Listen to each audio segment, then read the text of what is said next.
you.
Greetings, gamers, and welcome to the 201st live stream from the Misfit Gamer Studios. I'm your host, Vortex, and this is D&D Discussions. On today's episode, we have another submission from Super Foxer. This is another boss encounter, a BBEG-style encounter, or a mini-boss encounter, if you will.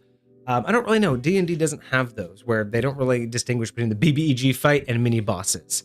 Like they're just all boss fights. There should be a title difference, a tier difference. But I digress. This is one of those. It's a boss battle. But what's unique about these that we get from Foxer is that these come with dual techniques, meaning there are going to be two individuals that account for the boss, and together they can do dual techniques. So we're going to take a look at two different creatures that are going to be part of the boss battle, as well as the dual technique, and we're going to be figuring out exactly what we think about them. So join us as we find out exactly what Foxer has in store for us. I almost got through that whole thing. What's up, everybody? Wild. No, it's beautiful. As we were just talking about whether or not we should keep them, and there I go fumbling over one again. Listen, this is perfect. All right. It's fine. So I want to know real quick before we get into today's thing. I'm kind of curious about whoever's in chat right now. I had an idea, and I want to throw it to everybody. Good evening, Codex. How you doing? Welcome. I have been considering doing some updates to everything in the stream, and that includes, you know, some new cameras, some new setups. And one thing I was thinking about doing is, until we have a member section of the website, until we can get to a stage where we have stuff that's worth, you know, purchasing and having a membership for, I was wondering about doing an experiment with TikTok where I either take my phone or my tablet and we set it up in one of the corners of the room that you'd still be able to see both of us, but it would be more of a behind the scenes kind of shot. Like a bird's eye view. Yeah. It would just be like the studio cam. There you go. And then there would be microphones attached to that, microphones attached to that. So you still would be able to hear it.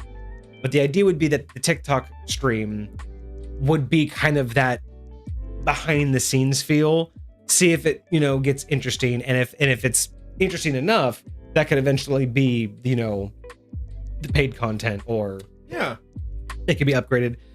Whether we end up doing a Patreon, because that I think would be very valuable, is if we ever go to the step of Patreon, because I know that we've talked about this a couple times, and the biggest problem with Patreon is it's just deciding what exactly would be worth what we think, you know, out of what we already do for free, how much more could we do for us to justify charging someone? Sure. And something that you had mentioned before stream is combining that idea. If we had these, you know, studio level cameras, the Patreon not only would have the live stream, but maybe the Patreon would have the pre-stream. Yeah. And the post-stream. So while we go live, and what would be interesting about that is we could actually condense and cut down the main stream. So if we're going to do a review, the pre-stream could include stuff like this, most of the updates and all of that. Then we'd have a much shorter, you know, mini, like, just discussion with chat. Sure. We'd do the review. Then once the review's done, we'd say goodbye, but we'd then still be streaming for the Patreon people. So normally what our 3-hour streams would turn into like hour and a half, but it'd still be a 3-hour stream, maybe a 4-hour stream for Patreon, because then you'd get the, you know, the before and the after, which have never been seen. But then we can also include, you know, some of this kind of stuff to just also condense. So again, we're still on, you know, Twitch, but people would be more incentivized to see what else happens. All the rants, all things like that. Then at that point, it'd be easier to make clips and things, you know, from the different that. So that's why I'm kind of liking this idea of having a behind the scenes cam, kind of testing it out, and seeing what people would have. And vice versa. I think it would be unique on TikTok if you're just scrolling around and all of a sudden you see this kind of like, you know, almost like a security cam position over two guys in a studio talking. Hopefully whatever we're talking about would be interesting enough for you to listen to, you know, very much like a podcast or a radio show. But if we were doing something like we are today, where there's something on the screen that we're referencing, we would have text in the title of the thing saying, hey, if you want to, you know, join the conversation, come on over to Big Purple. Yeah. And you can come over here and chat with us and see what we're actually talking about. So it's kind of a testing for future options by, you know, just seeing what it's like. Yeah. But it's also a way to generate interest, because people could come across that and go, hey, what are they talking about? That would totally work if you just multi-stream on Twitch and TikTok on that top cam, and then this one we would do Twitch and YouTube. Like, Yeah. that could actually work really well. Because that's why I was testing to see where we could actually put the camera for both of us to be in view. The problem is putting it behind the lights, so it doesn't just get blinded out by lights. Oh, But yeah, I was trying to see if I could fix That's it up fair. there to just kind of just get us, but without landscape view. You can only get landscape view, not mobily, but you can only get it on TikTok Studio. So if I end up getting a better computer, I could do TikTok Studio, just hook up yet another camera, and then I could pump that one camera out just to Okay. that while we still have everything else normal. So Interesting. this is why me getting more than a potato for a computer is so important, because Potatoes. eventually Freaking I will be able potatoes. to do things like stream Marvel Rivals, which I mean I did finally get to play at 50 FPS finally. nice. It That's took me fabulous. messing with more and more settings. I still don't know if that means I will get great if I stream it, but I am hoping that this change will give me at least the 30 FPS minimum, because that's what we stream at anyway. Sure. So as long as the game can keep up with the stream output, it won't look loud. Okay. So Okay, I'm here for maybe we'll get back into Marvel Rivals on Fridays a little bit every now and again. But yeah, I did catch up with zombies a bit. I just finished Nightmare 1. Oh, so nice. So That's nice. it's all in the card play. Yes, it's all it about really the is. cards. Did you find a build that you like for Yeah. Blade? That like, Yeah, okay. yeah, I actually tried it with Magic too. I was able to get through hard with Magic. Which route did you go? Did you go super all the time or super none of the time? I tried both, and super all the time is the only way. They're doing it without it is so See, I've been trying to do it without a healer. You with- can't. See, that's exactly it's The permanent ult is definitely the way to go with especially Magic. with that spin move. That spin move is crazy. So I would love to play competitive. The thing, I was playing competitive before like 2 updates ago, but the problem is, as of like 2 updates ago, it just tanked my performance. I can't even barely play by myself, or I couldn't until I basically dropped every possible setting. And the one that finally fixed it was the upscaling. I have to drastically reduce their upscaling feature, which is maxed out by automatic or just by default. Interesting. So it's a drastic change. I can't tank it too much, otherwise my game looks highly pixelated Really? and edges just look grainy Just as so all bad. hell, and yeah, really bad. But I found a spot where I can play very smoothly, even in zombies. So I should be fine offline, but I have Okay. to test it online. But yeah, if I can get my FPS issue, I will definitely go back to competitive. Cool.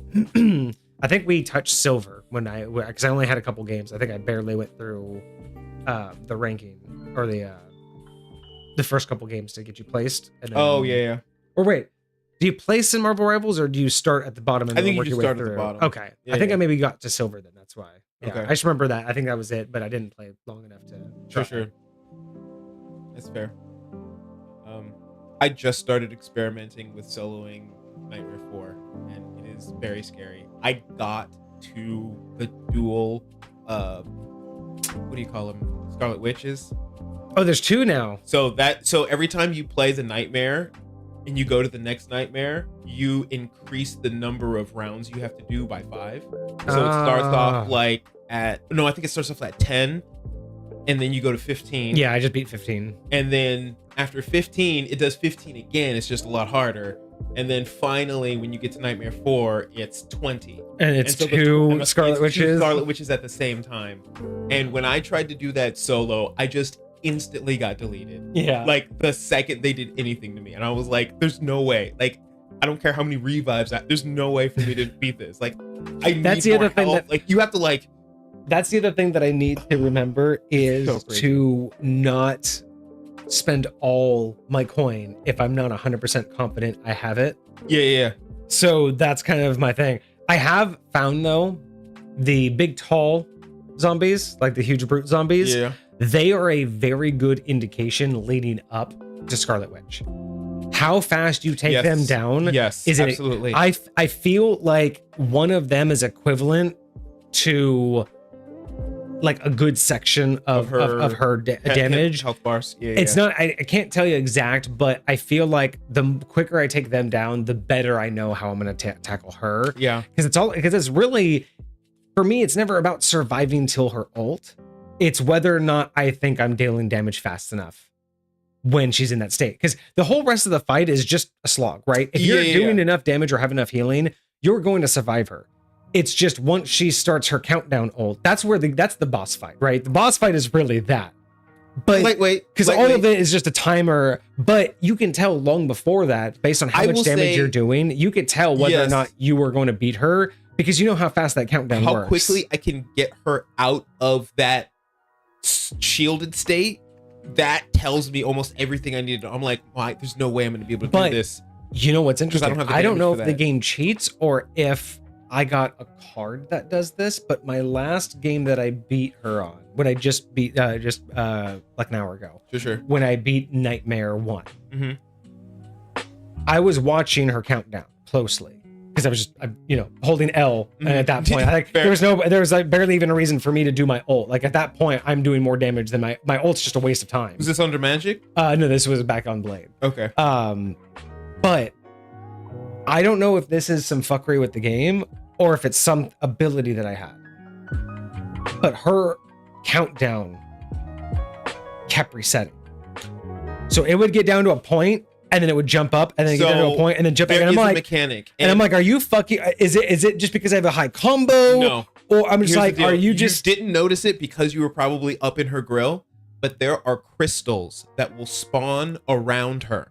And those crystals, you have to, like, there's certain levels where you will not be able to beat her. You have to do those things. So my range of my weapon attack was always so great. Was so big, it just hit them innately. You just had to freaking stand there. You know? that's what Codex is saying. Crystals around her destroy. Okay. Yeah. That would, because I'm just sitting there. You're like, what the fuck is happening? I'm literally standing right underneath her, just fly, and I'm just like, why is that bouncing? I'm like, game, are you just trying to tell me I'm just gonna wait? Like, I did not know what was going on. That's so wild though. But no, that's legit. That's hella funny. If you build it right, you'll get some. See, I love the fact, because there have been games that have made those type of PvE impossible to do solo. So even though you can queue for it solo, it's designed for a team. I love how well this scales that I feel like I can solo. Yes. With the right build, with it's not like, even though it's a pain in the ass to build sometimes. I am kind of mad that I'm only getting 1 point. At this point, like come on, like the grind at this point sucks. Well, they want you to be doing the higher ones. Like they want you to like. But I'm still only getting 1 or 2 points, even for like beating the match. Like I'm not really unlocking like power up points anymore. Which does kind of suck. How? You know what level you are? Like 30. So the max is 40. That's why. Okay. So you're getting close to capping out, which is why it's kind of slowing down. It just sucks because I'm like, I don't want to play. Like I still have to. I wanted to unlock. Like I thought you would end up with unlocking everything, and I don't think that's gonna happen. As long as you're beating the highest one, you should be unlocking everything. I don't have enough points. I can only unlock one whole side. Of the power. You can only do one side at a time. So if you want, you can reset your points. And no, I get that. I get that part. I just thought eventually you'd be able to do a full max out. Oh no. See, because that would be the fun part, right? Like you get to max out to where it's literally just you walk through it. Yeah. And that would be kind of like the if you can get there before the time is up. Hey, you beat it. Sure. That's what I was expecting. Okay, I'm only a couple games away then. So yeah, that's fine. Yeah, I did think I was going to be able to do both of them as well. And then I realized it capped at 40. And I was like, oh, that's rude. I hate blades. Well, it's funny. I don't know if it changes, but I really don't like his ult phrase anymore.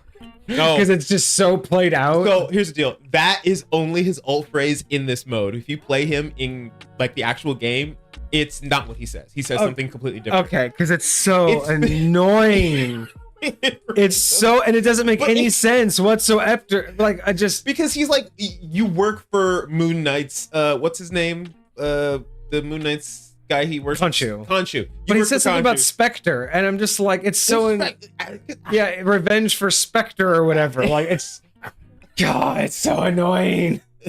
So annoying. Absolutely Oh, wild. it's four. So why? I would much prefer him say Moon Knight. I would much him say Revenge for Moon Knight, not Revenge for Spectre. Like it's just, it's so annoying. I don't know why. I don't know. Oh, Why. that's my funny. thing. Anyway, That's funny. is Foxer in chat? I didn't see Foxer yet. Does Foxer know that it is their night? Let me see. Let me go ping them. I did send them a message earlier. Oh God, Blade's in Mortal Kombat now. I mean, I thought he was in Mortal Kombat previously.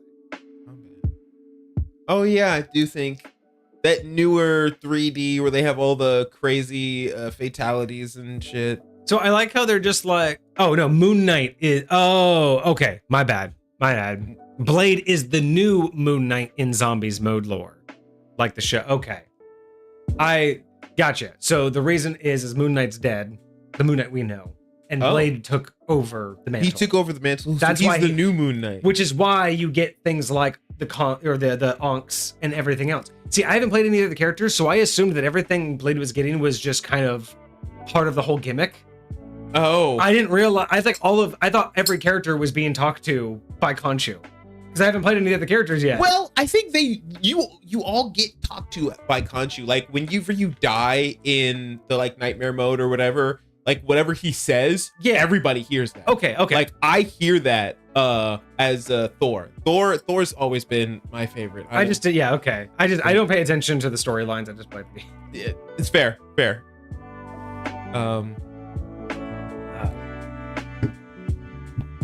But all right, we'll give Foxer a few more minutes to chime in, make sure they are here. But yeah, if you all heard about the TikTok rant, what do you think? Would y'all watch that? Would y'all think, whether that's on TikTok or whether it's eventually a subscription thing or whatever? Does the idea of having kind of a studio cam, something where you could see more than just the sign and more than just Kage on the couch, and again, be more of one of those, you would see it from the point of view, like I would probably go live before I had anything set up. Because I don't have like the cameras always positioned. I don't have all the lights on and everything all the time. So I could turn that live camera on with my microphone, because that's usually before Kage even shows up. I could go live, go through the setup, chit chat with people, do all of that stuff. They could see you show up. They could see our little like prep about what we're going to talk about. Right. They could see us talk shit about everybody. Like you do. And then even when we, when we go offline, there's usually a few minutes of just chit chatting about how it went and, future ideas and note taking and stuff like that. So we could just, have a little bit of that as well, then shut that live down and then do any admin talk that we wouldn't do normally live. Right. Like talking shit. Like you do. I think it would be a cool idea. We'll test it out. As always, silence. All the polls did close in the Discord. Okay. So how are we looking? I do appreciate everybody who did put in their ideas. It really does help us out. Let's see.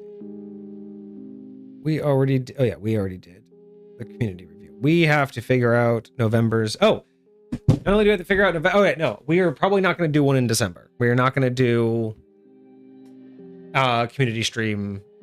If we do, it'll probably be like a special holiday episode, but we probably won't do a community stream because we can't guarantee it. Oh, that's so very we're going fair. to pause on That's community very streams for this month. But if we can do a special like holiday stream, we'll let you know. Sure. And that one will just be for free if we can put it in the schedule. But because we can't guarantee it next month for the holidays, I don't want to have them pay for it or, Sure. with the channel points. So collect your channel points for the whole month and you will be ready for community streams next year. But that still means that we need to get you a date for November's community stream. So coming shortly. Coming shortly. Ooh.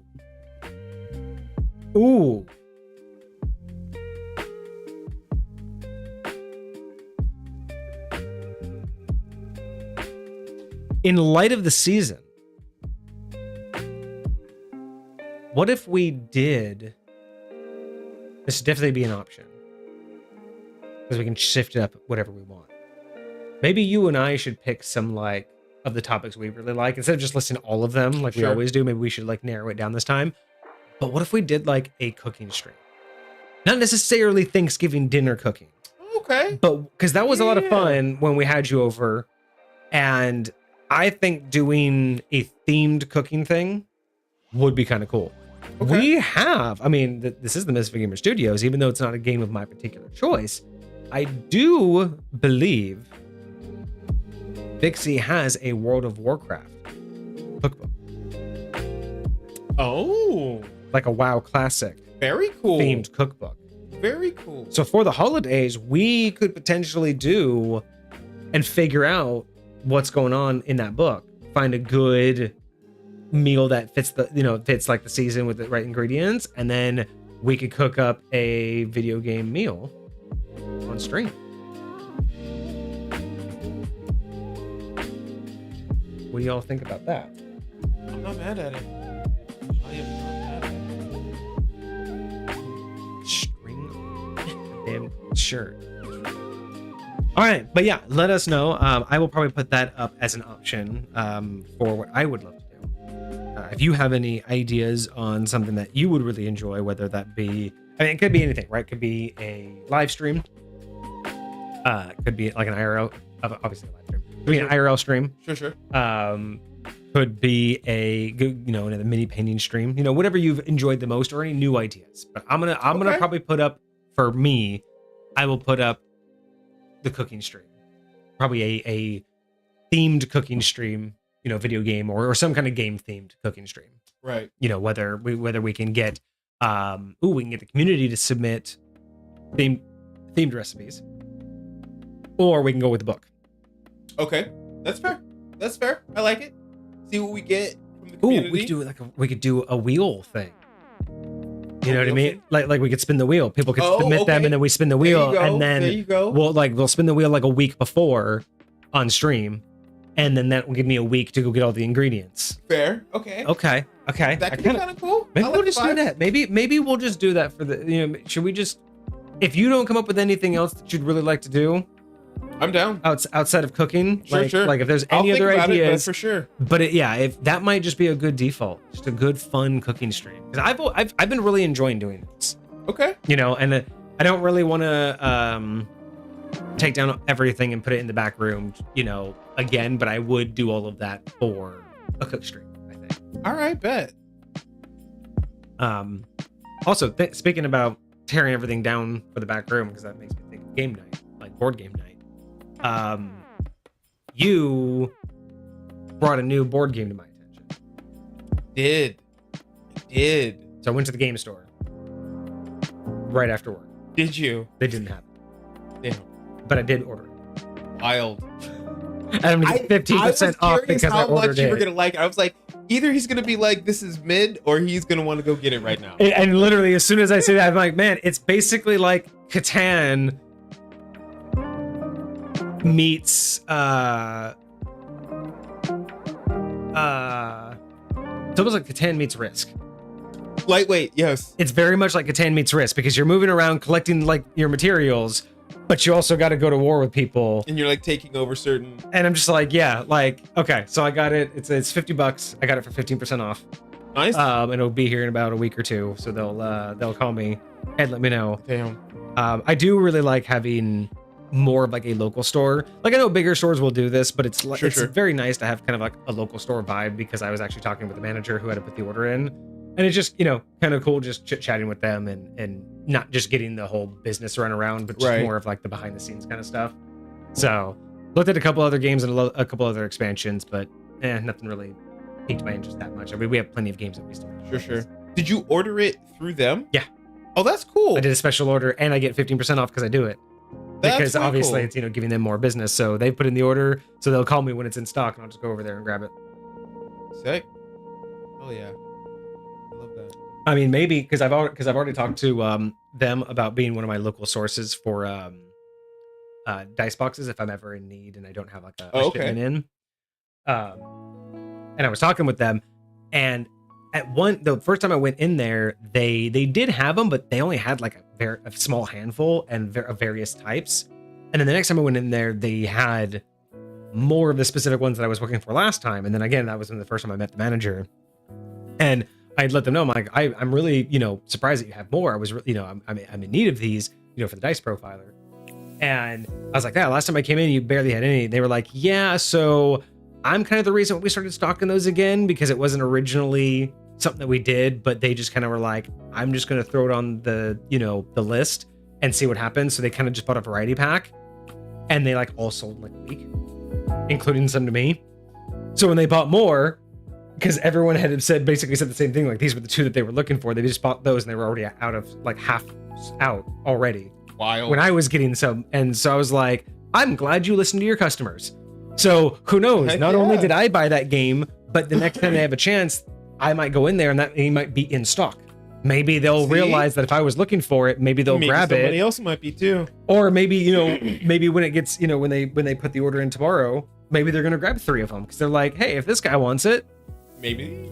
like, I like that. I'm not saying that I want to be the person that tells them what to stock. It's just the idea that there was something that they didn't stock. A couple of us saw it, and now it's a full-time item because we all bought it. I like that. I like an actual, local company that's going to understand what their audience wants instead of just, well, what does the corporation say it's going to sell? Yeah. It's kind of like if you ever go to certain, I forget which one it is. I think I want to say it's Green Acres, but there's a certain I guess like landscape company, like warehouse kind of thing that is very catered to their neighborhoods. So each one, it's either them or is it Orchard?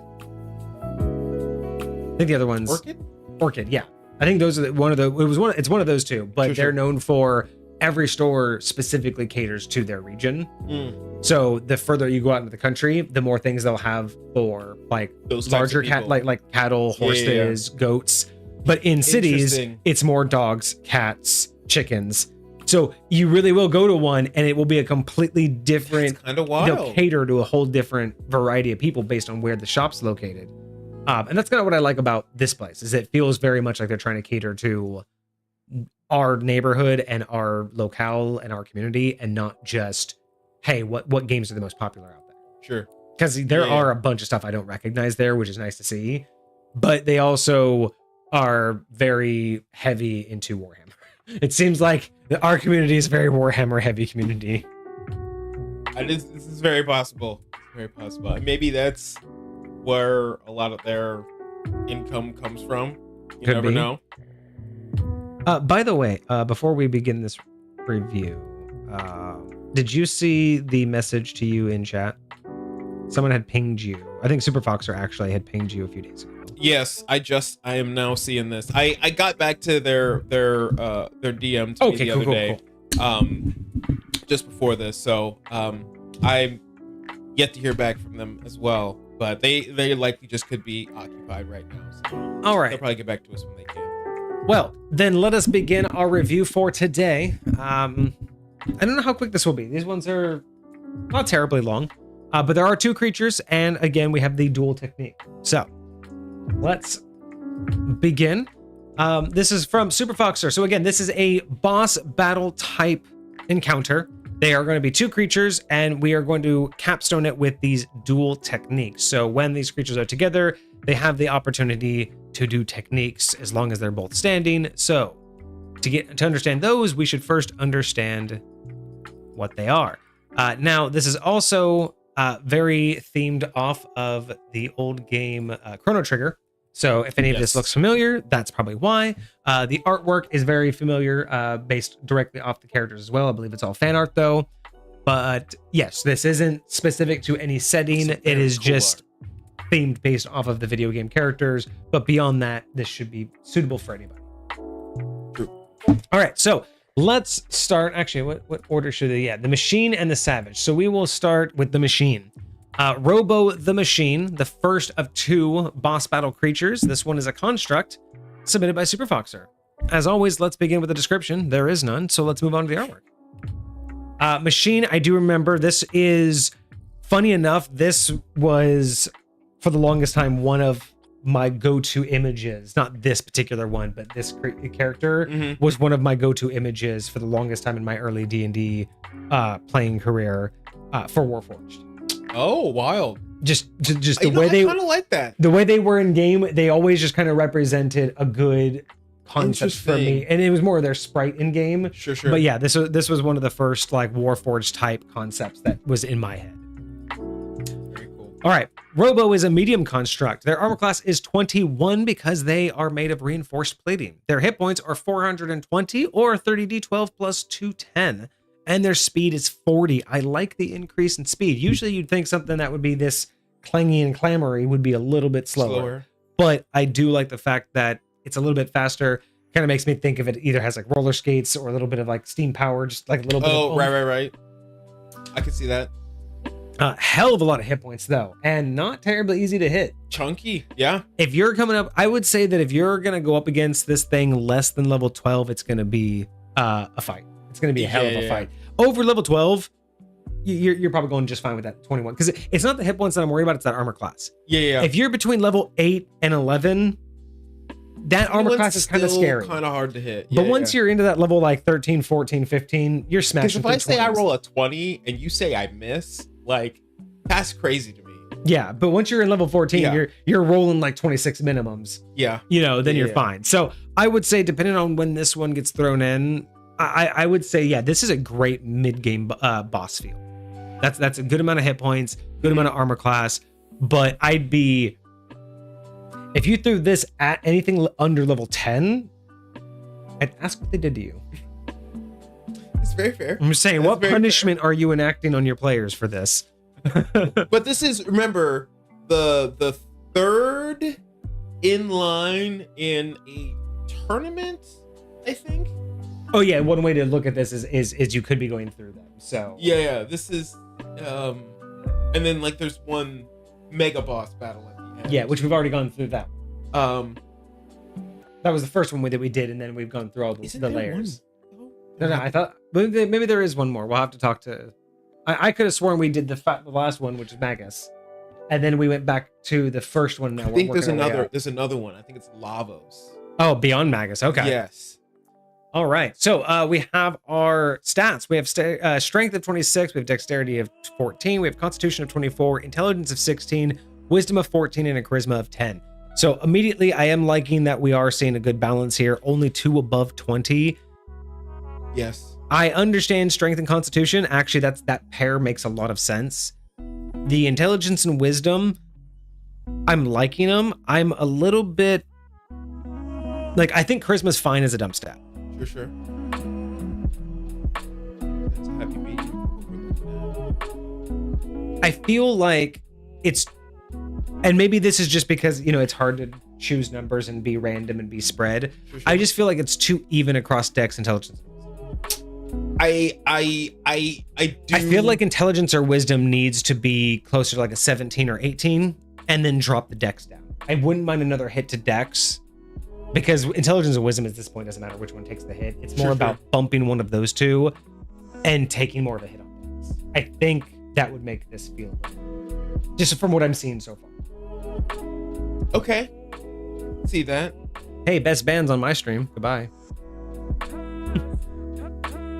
So that's just my critique is just with a 26-14, I'd like one more of these like 12.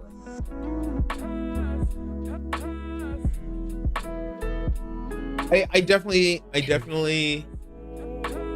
just trying to see if I prefer one to the other, because I hear what you're saying, like just feeling out the spread of what we're looking at here. I mean, wisdom makes sense unless it's a spellcaster, which I don't think it will be, so why it doesn't bother with intelligence, right? Intelligence makes a lot of sense depending on what it is, especially being higher than wisdom. I might give the hit to wisdom, depending upon, this thing is a construct. It's not like it's a thing inside of armor. Yeah, you are a construct. Well, that's why I'm not even thinking about ditching wisdom. I'm thinking about taking dex down by 2 and then bumping intelligence. Just that's my only thing, is it's a little bit too even down there. So it's more of just shifting it over, and I wouldn't mind intelligence like at a 17 or 18 as long as Dex took a hit. Or even dropping Dex to like an 11 or 12, putting you at an 18 intelligence and a 15 wisdom. I know it doesn't do anything to the mods or anything, Sure. but I'm just, just trying to do a different kind of a spread. But either way, the bread and butter being the strength and Dex, I think those are fine. Sure. I don't mind having 2 over 20, and especially because this is a progressive battle, you should be expecting much higher than expectations here. You should be expecting higher than expectations. You should be expecting things that are of a higher caliber than not even just the average, but even the best of the average. Yeah. Agreed. That leads us to our saving throws, which are Constitution plus 15, Strength 16. Skills are Athletics. Damage resistance is Cold and Lightning. Damage immunities is Poison. Interesting that it resists lightning. I totally understand cold, and I totally understand immunity to poison. And same thing with the condition immunity, poison, and charm. I'm fine with all of those. But you would think a construct would be susceptible to light, not resistant to it. Now, granted, because you could say made of metal, so it just goes right through them. I mean, I will say, there can be ways that you can set certain things up to be specifically like insulated against whatever. So I could see it, especially if you're being intentional about it. If you're being intentional in like the creation of this thing, It also could be more to the point of the source material. Maybe they had, maybe they did lightning spells or something like that. So, or even what was it like? Again, I don't know how realistic this was, but in Avengers, when Thor shocked Iron Man and he just got a power up. So funny enough, Soul also just said it's resistant because it charges the construct. So why doesn't it? Why not give it a feat that lightning damage heals it? I mean, shoot, that would be kind of wild. No, it doesn't heal it. But whenever it's struck by lightning damage, any damage dealt is added to its next attack. Oh, interesting. So kind of like what you said, is it just energizes it to where then it just throws that into its next attack. It hits back even harder. Yeah. That would actually be a cool boss feature, is you don't know what trait it has. Like you roll a d6 and you pick an element, and that element, it charges up. Oh, wow. That would be interesting. Oh, or just have a construct that does that at the start of each round. It rolls a d6, and that element will charge in this round. You're always changing what you're hitting it with to prevent it from healing. But you don't know what you don't know what. Yeah, exactly. Because that would be such a mind game. Is every time you just roll a d6, and every now and again a spell heals it, and they're like, "What the fuck is going on?" They're like, "It's the d6," and then they start to figure out what it is, and that would be cool. That would be kind of wild. But yeah, so okay, I don't mind lightning being resistant. It's just, it is kind of funny. Metal always seems to be either, weak to it or very strong against it. Sure. I mean, as long as there's not a meat suit involved, I guess that makes sense. All right, and then condition immunities, poison and charm, senses, dark vision of 120 feet, and language is common. All of these are pretty basic. Nothing against them. I will say nothing really exciting, nothing really dangerous. I mean, this is a boss battle. It's not something I'm going to play. Sure. So, I'm not shaking in my boots yet. I'm not shaking in my little monk slippers yet. Like, I'm just, let's put it this way. My rogue isn't taking the hide action yet. Okay. Like I'm just looking at you. Yeah. My swords aren't drawn. My focus isn't out. I'm just saying, like, passive perception is missing from senses. Oh, it is. Yeah. No passive perception. Oh, not that I really care. Not really something that I bother with as much, but sure. Good on you for pointing that out. All right. And yeah, I guess it doesn't really need languages. It's a boss. All right. Abilities. So self-repair matrix. Robo gains 20 hit points at the start of each of its turns unless it has taken force or lightning damage since its last turn. That would have been a perfect opportunity to say that it takes double instead. Wild. From the lightning damage. Yeah. Okay, so lightning damage, even though it's resistant, it still stops its auto heal. Okay. At least so far, that's what I'm taking it, unless one of these other abilities does something different. But it will heal unless it took lightning or force damage on the last turn. Yes. So lightning damage interrupts that. Interesting. I don't mind that though. I don't mind a self-healing boss. Definitely. I think that's a unique mechanic. I don't like it in video games, but I don't mind it in TTRPGs, depending upon how the mechanic is worked in and how the fight goes. Sure. So I'm not upset with this. I would definitely say that it could go very, very wrong, but I think it has a good valid point to be in here. Okay.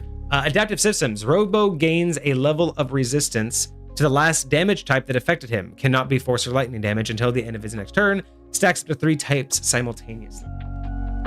That's pretty fucking dope. That's interesting. So he can just say, if he got hit with fire, he could say, I'm going to use that now, and now I'm going to be resistant to that. And then there could be up to 2 others. So you could hit him with 3 different damage types, and he could be like, I'm now resistant to all those 3, including lightning damage. That's very interesting. That's very interesting. I feel like it needs a balance, and we'll see if it comes, but I feel like we really need something that by doing so, by choosing to do that, something else is going to be given up. Sure. Because that's a lot. Like, you're already resistant to lightning. And then you can say that that's up to 3 others that you could be resistant to. That could essentially wipe out an entire party's options. You know what I mean? Like, that's 4 different elements that could, other than force damage, that could potentially make an entire party remove like 90% of their repertoire. I'm a little bit concerned if there's not a better balance. Let me. So, because my question is this. My question is this. The way you read this, once you hit the 3, what happens if they try and do it again? Does nothing happen, or does it change and drop off the last one? Yeah, it would replace the first one. Because if you can do that, but the first hit that it does will do full damage. So if I hit you with, like, let's say ice, fire, and acid, right? Mm-hmm. And then I wanted to say hit you with radiant. Sure. Right? So you already have the 3 stacked.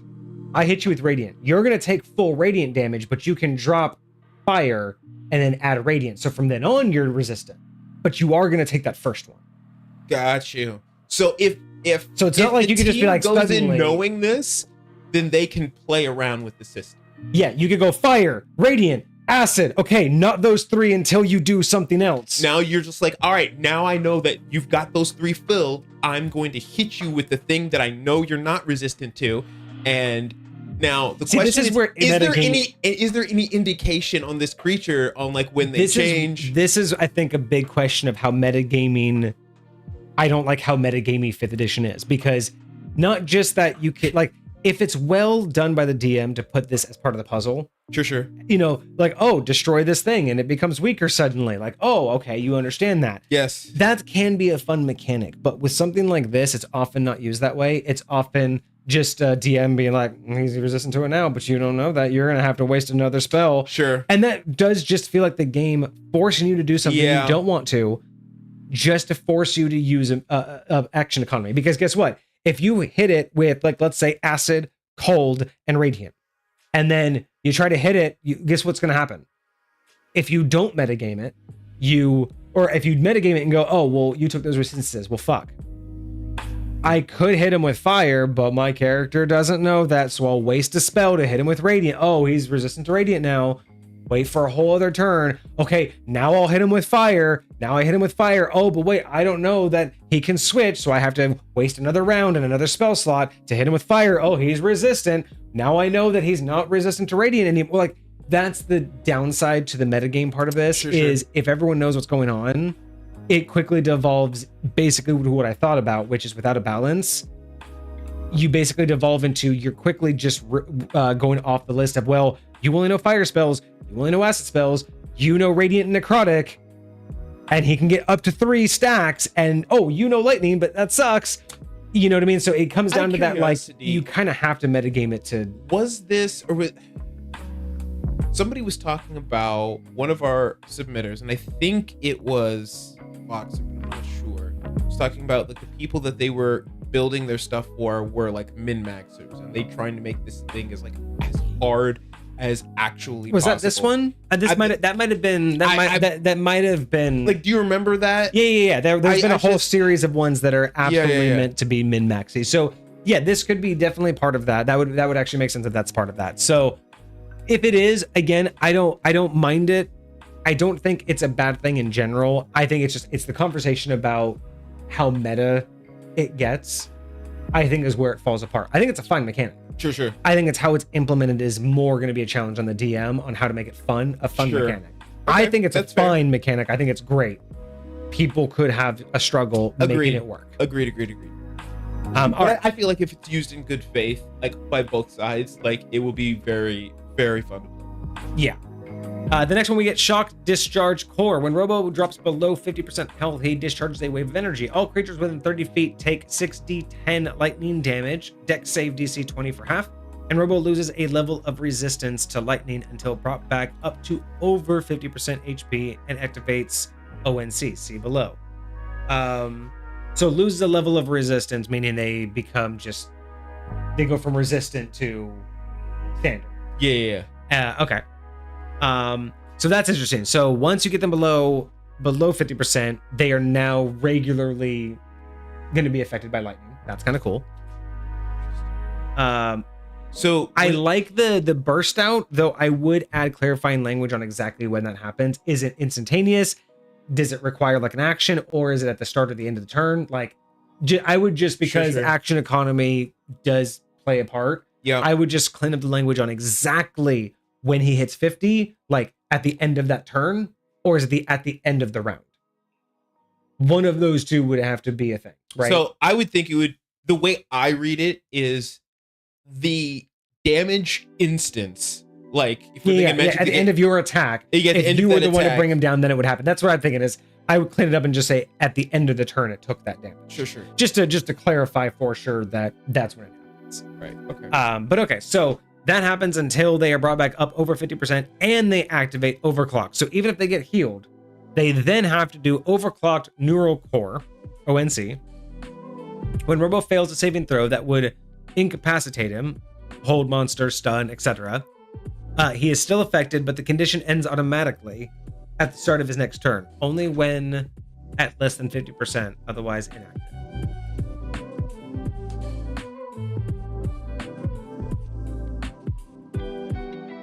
Okay, I'm a little bit confused on how the two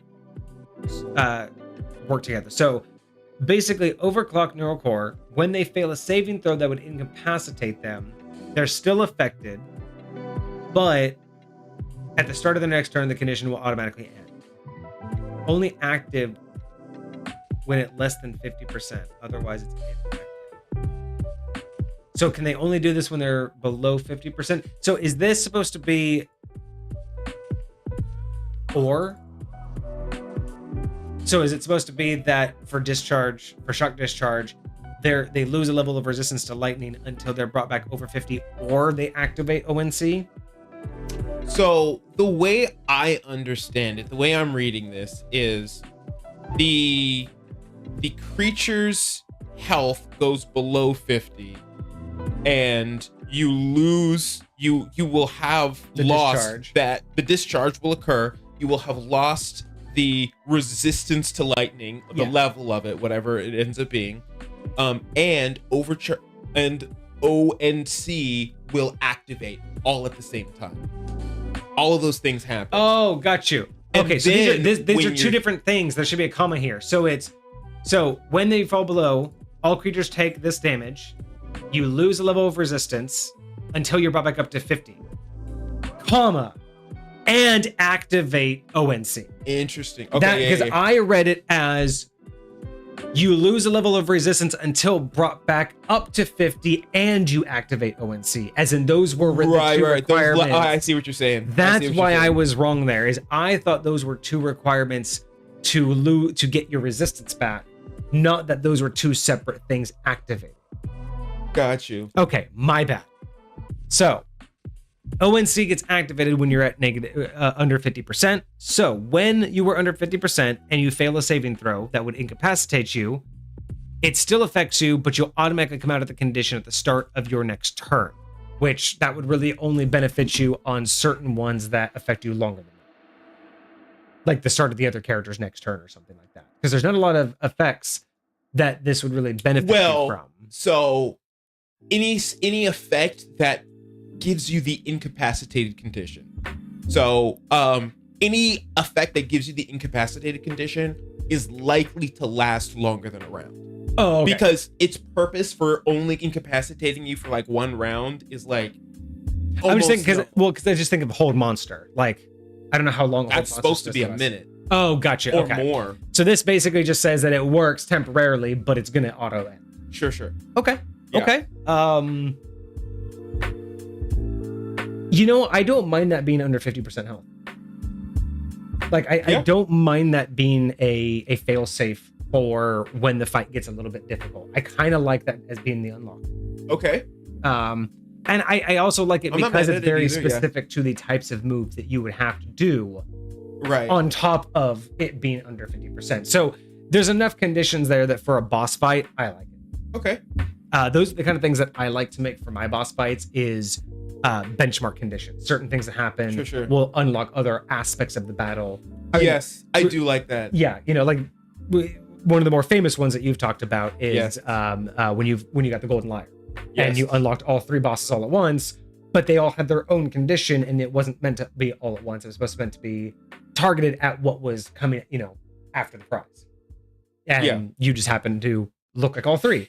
But I love stuff like this. I think having conditions for boss battles is amazing. I wouldn't even mind making that more of a standard template when you make a boss battle or a boss creature, being like, hey, if this happens, like you have like the boss stats, right?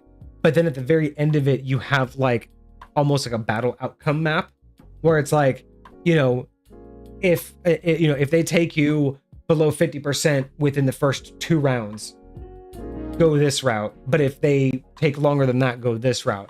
And stuff like this would happen, right? Like if they take you down that quickly, these are the kind of steps or these are the new abilities that you would unlock. But if you're leading, these are the kind of things that you would do. Just kind of makes the battle a little bit more dynamic for the DM and not as much of this direct, this is what I have to do because this is what the powers I have, but almost building into the build at a certain point, or if a certain thing happens, here's a whole new thing that the boss can do.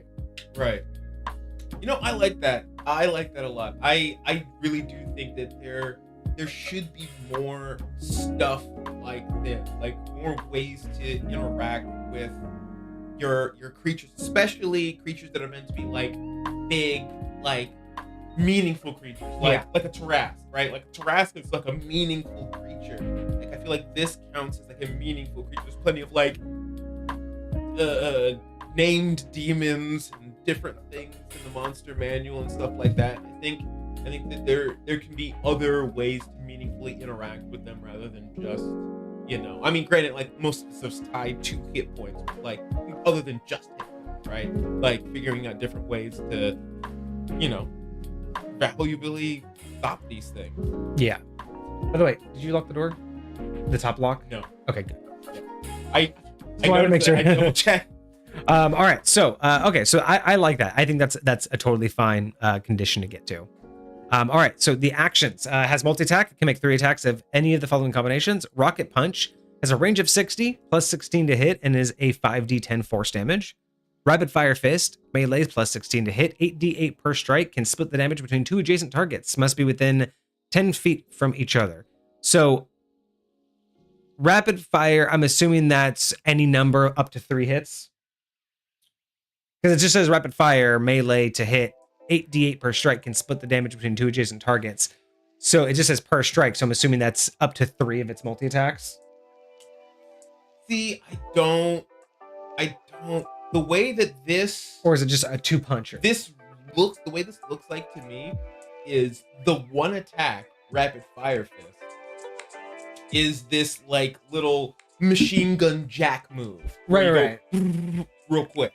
That's what it seems like. Almost like 8. So is it 8 hits? Is it like 8? Like, 'cause I'm just trying to figure out how many strikes. If I'm doing this as one of my attacks, but it says 8d8 per strike and split between 2 adjacent targets. Yeah, the per strike is throwing me off a little bit. I would just say you can split the damage. Like, if you just removed the words per strike and just said you can split the damage, then I would just say, all right, I get to choose how much damage goes here and how much damage goes here. Great, easy squeezy. Gotcha. But I don't know how relevant per strike. I'd also get rid of this. I wouldn't give it a 10-foot reach for adjacent. Yeah, adjacent I think just be it's side by either side. a 10-foot reach or adjacent. I don't know. I think it should just be adjacent. And then yeah, I think you're absolutely right. 16 to hit, 8d8 per strike, or I would say it's a melee attack, 16 to hit, 8d8 damage. Oh, that's what they mean. So anytime you do this move, rapid fire fist, it's 8d8. And then, comma, you can split the damage. So that's what they mean by per strike. So my question per is, rapid fist, you do 3 of these. where's the damage type? Like, you instead of per strike, you just say 8d8 force damage. Got you. You Can split the damage. Yeah, I think it is. I think it is force damage. Okay, so assuming 8d8 force damage that can be split between 2 adjacent targets. Okay. I think that's cool. I think it's very cool. Would you rule that it needs 2 attack rolls, or is it just once you attack one The way target? I read this, no. It's 1 attack roll with a plus 16. Would you say as a DM, would they have to hit the higher of the 2? Like if there are 2 enemies with 2 different ACs, Oh, yeah. it's Yeah. if you hit the higher of the 2 that you can split the damage, or I would say you can only split it between 2 enemies that you've hit.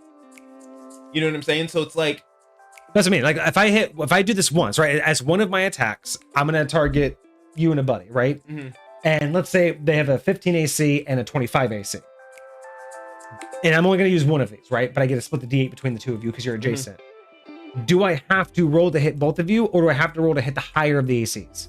the way I read it is it's Or is it the higher of the ACs innately, because you can only split it between 2 creatures that you have hit.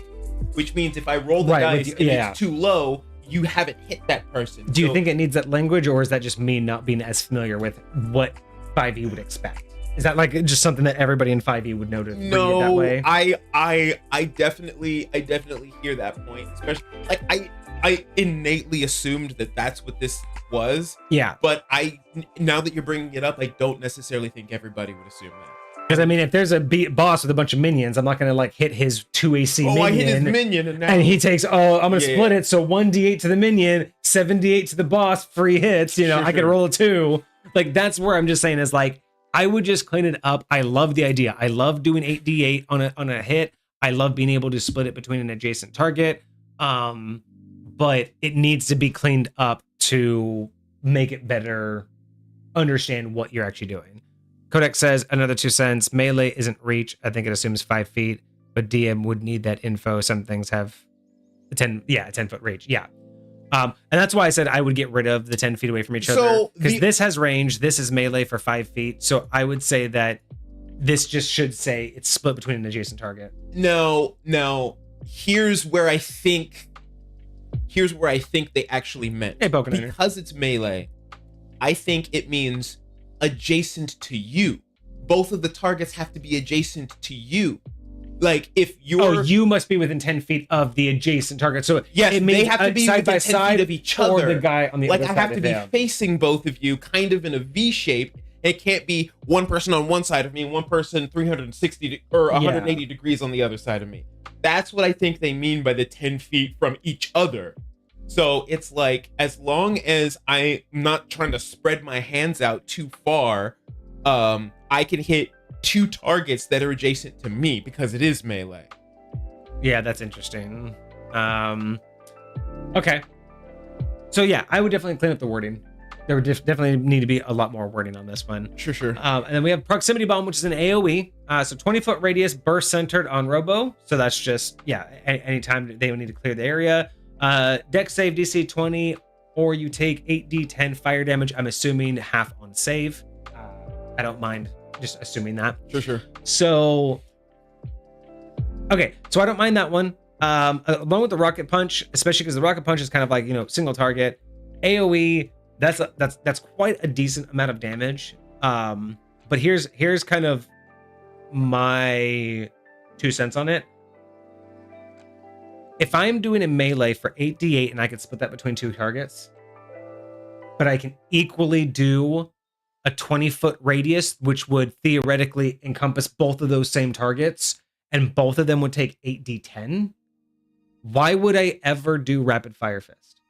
Like, think about that for a second. If there's 2 enemies side by side and 1 enemy to my left, I could split 8d8 between you two, or hit all of 3 of you, plus potentially more, plus anybody else within 20 feet, 8d10 each, and I can do that 3 times. Here's the deal. What is rapid fire about? Because even if the enemy's behind you, 20 feet's gonna cover that. There's a problem here. There's no reason to do rapid fire fists. Unless they're immune to fire damage. Because the proximity bomb is specifically fire damage. And if rapid fire fist is like force damage, which they're not immune to, or they don't have a resistance to, I would say that would be literally the only thing I can But that think only of. really matters if the entire party, because again, this is a boss battle. So if the party has fire resistance, maybe, Sure. but I mean, maybe they all took did some ritual or something. Who knows? But you're correct. But that's the only thing I can think. That's the only, because you're right. I mean, to be honest, why would you do? Because you get 3 of these per round, and that has more range and it's more any damage. combination. I can just do nonstop proximity bombs. Like, As I'm running, I can take the dash action and just go boom, boom, boom. You know what I mean? Every 10 or every 20 feet, yeah, I can just run 20 feet, boom, run 20 feet, boom, run 20 feet, boom, yeah. and have a 60, or at that point, you know, however much that would have been. No, yeah. So I'm not saying that it's bad. I don't mind it. It's just that in combination with these other ones for multi-attack, it doesn't make any sense why I would use it, unless that one takes a round to recharge or something. Like you can only use that Sure. one, once every other round. But I do think that Rapid Fire Fist definitely needs a rework in language. I don't mind the ability. It needs a rework For sure. in language. I think the way that I would adjust Rapid Fire Fist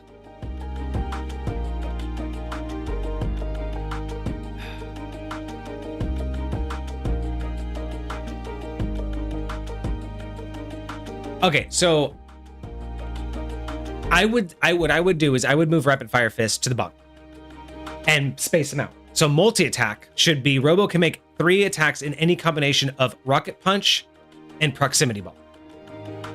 Okay? Okay. So that's their 3 attack combo, which drastically reduces what they want. What we do is we take Rapid Fire Fist and kind of move it down here as its own attack and say that with Rapid Fire Fist, you make a series like 4 attacks, 5 attacks, 6 attacks, right? Okay. So it's not part of the multi-attack. This is just another attack it has. Sure. We give it a number of attacks because like you said, it's kind of like Flurry of Blows. It should be a set number of attacks. Each one dealing a good amount of damage. Sure. And then being able to be hit on adjacent. Split. Yeah. Yeah. So then you could make them do different things. But I think that right now, as 2 options for the same multi-attack, it doesn't make any sense. But this idea that if you gave Rapid Fire Fist a set number of attacks, each one of those strikes was 8d8. So if you gave it 8d8 strikes, hell, here's an idea. Make Rapid Fire Fist. You can make 4 swift strikes, each doing 8d8 damage. And you can hit and you can target any adjacent enemy. So AoE does 20 feet all around you. Maybe you can't hit them, but the Rapid Fire Fist would only be enemies directly next to you. Here's what I would do. Instead of splitting the damage, I do that damage to the other person. Number 1, that's still less than the proximity bomb. But Oh, you just mirror the damage. yes, instead of splitting the damage, they both get 8d8. But what this would allow you to do is, if you want, you can put both of those into one person. That would make me choose a different person. proximity bomb is only people. So only you would separate say people. you would say that rapid fire fist should be a single attack of 16d8 or can be split between two targets that are adjacent. Lightweight. So it's 16d8 or a flat out 8d8 per target, but for two adjacent targets. Right. Or split in half. Yeah. Interesting. Okay. I'm more inclined with that one because I'm trying to imagine like how this actually is working. You know what I mean? I don't mind that. I don't mind that at all. Because yeah, right now I just don't know why you wouldn't immediately always do proximity bomb.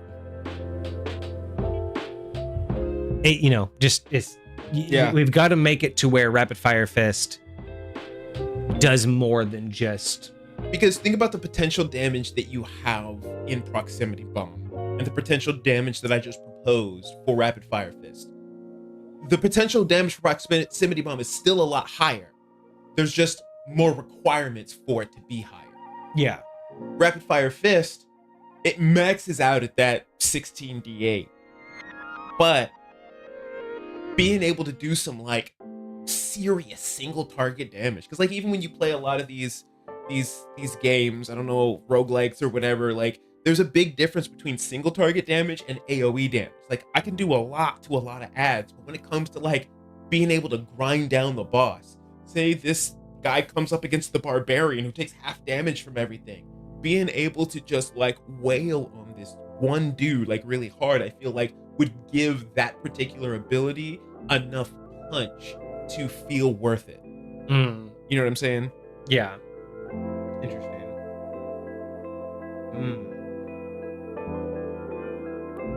And you still could split it if you want, if you were just up against some of the lowlier dudes. You just wanted to punish them for whatever reason. But again, proximity bomb probably do damage. But I will say proximity bomb is reliant on a dexterity saving throw.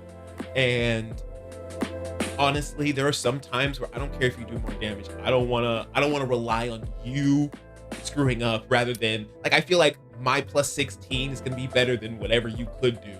So this might not be good for this build. It gave me the idea, but this might actually be way better for a monk build, like a new monk subclass.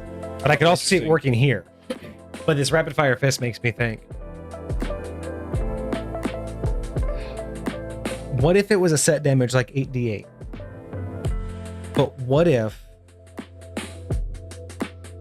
because again, I'm thinking more like a monk, like pressure point now. So I'm thinking this isn't quite for this construct. But Sure. what if the attack was something absurd, like 8d8 for every point above, like every point you roll above the target's AC? So like you said, rapid fire, right? It's like I'm coming in and I'm just going to go jackhammer on you. But if I only get 2 above your AC, I get 2 of those. And maybe you would knock it down, maybe like 6d8. But the idea is every point above your AC I got, it's just stacking. Like those hits are just coming in like a jackhammer. And I'm just going do. And you're just going, like almost just like going into their muscle, into their bones. So that could be a more devastating boss battle idea. Here's the deal. You walk that person up to a wizard, that wizard dead. Well, and that's why I mean this one is supposed to be, like over, right? Because like you said, this is supposed to be for people who wanted like a good game. But real scary. But the idea of even if it was 1d8 for every point above the AC that they roll, 2d8, like something to where the stack would be 5. I love that idea. I think that is a very cool mechanic. I think something like that could be better here because it has the potential to be better than proximity bomb against one target. Because that's the only problem right now that I'm seeing is that rapid fire is just not good enough when I can hit more people for more damage, guaranteed. This needs to be able to offer me more damage than any of the other attacks on an individual target. So instead of doing an adjacent target, I would say it should just be a flat damage, but it doubles or adds to itself every AC or every number above the AC you hit. Because then it has the potential to do more than any of the other attacks. And then that way you'd want to put it as part of your multi-attack. Otherwise, it's useless.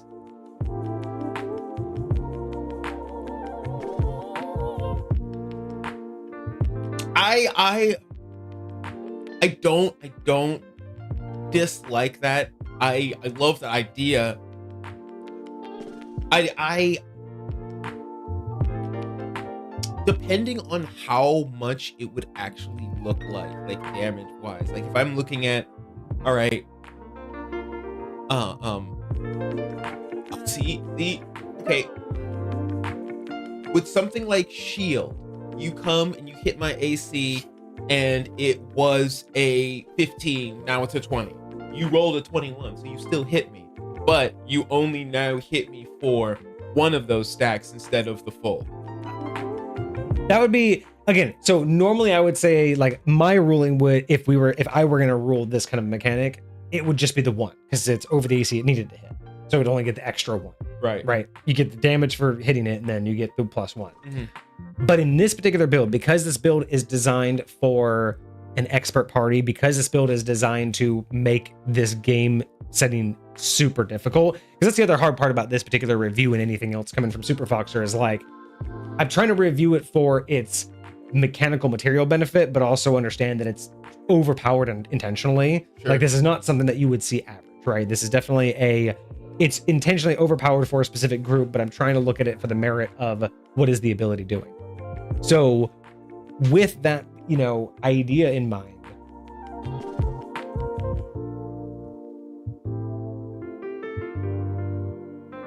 I don't know. It's I think that because this was meant for a more advanced type of gameplay, in your scenario, I still think they'd get all of the additives from the base AC. You still needed to beat the magical AC, but because you did, I think this would get all of the stacks. So it would get 6 stacks, not 1. But that's because of this particular implementation. It's meant to be punishing. Like, this design was meant to be punishing. In general, I like the ability and I like the concept of it. Again, I'd probably just knock down the damage, but in general, I think that in this particular case, shield would be great as a good balance in a normal game. I think for this particular use case, it would probably have to get all of the stacks from the natural AC. So it could still miss you, but if it does hit you, all of that stacked up. You know what I mean? Kind of like a charged attack. Be wild.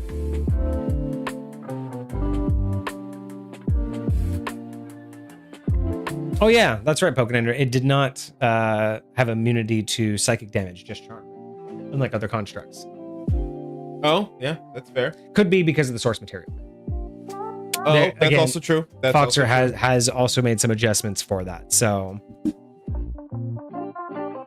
okay, so yeah, so I think that the biggest issue here is that rapid fire just doesn't offer anything more than proximity bomb for a single target. That's regardless of how you fix it, that's what it has to do. Is it has to offer more, because at least with rocket punch, it does offer more. It offers range. Yes. But as of right now, rapid fire fist doesn't offer anything more than proximity for a single target. And if it did, and I would say again, change it to where don't make it have multiple targets. Make that melee do a lot for a single target. Yeah.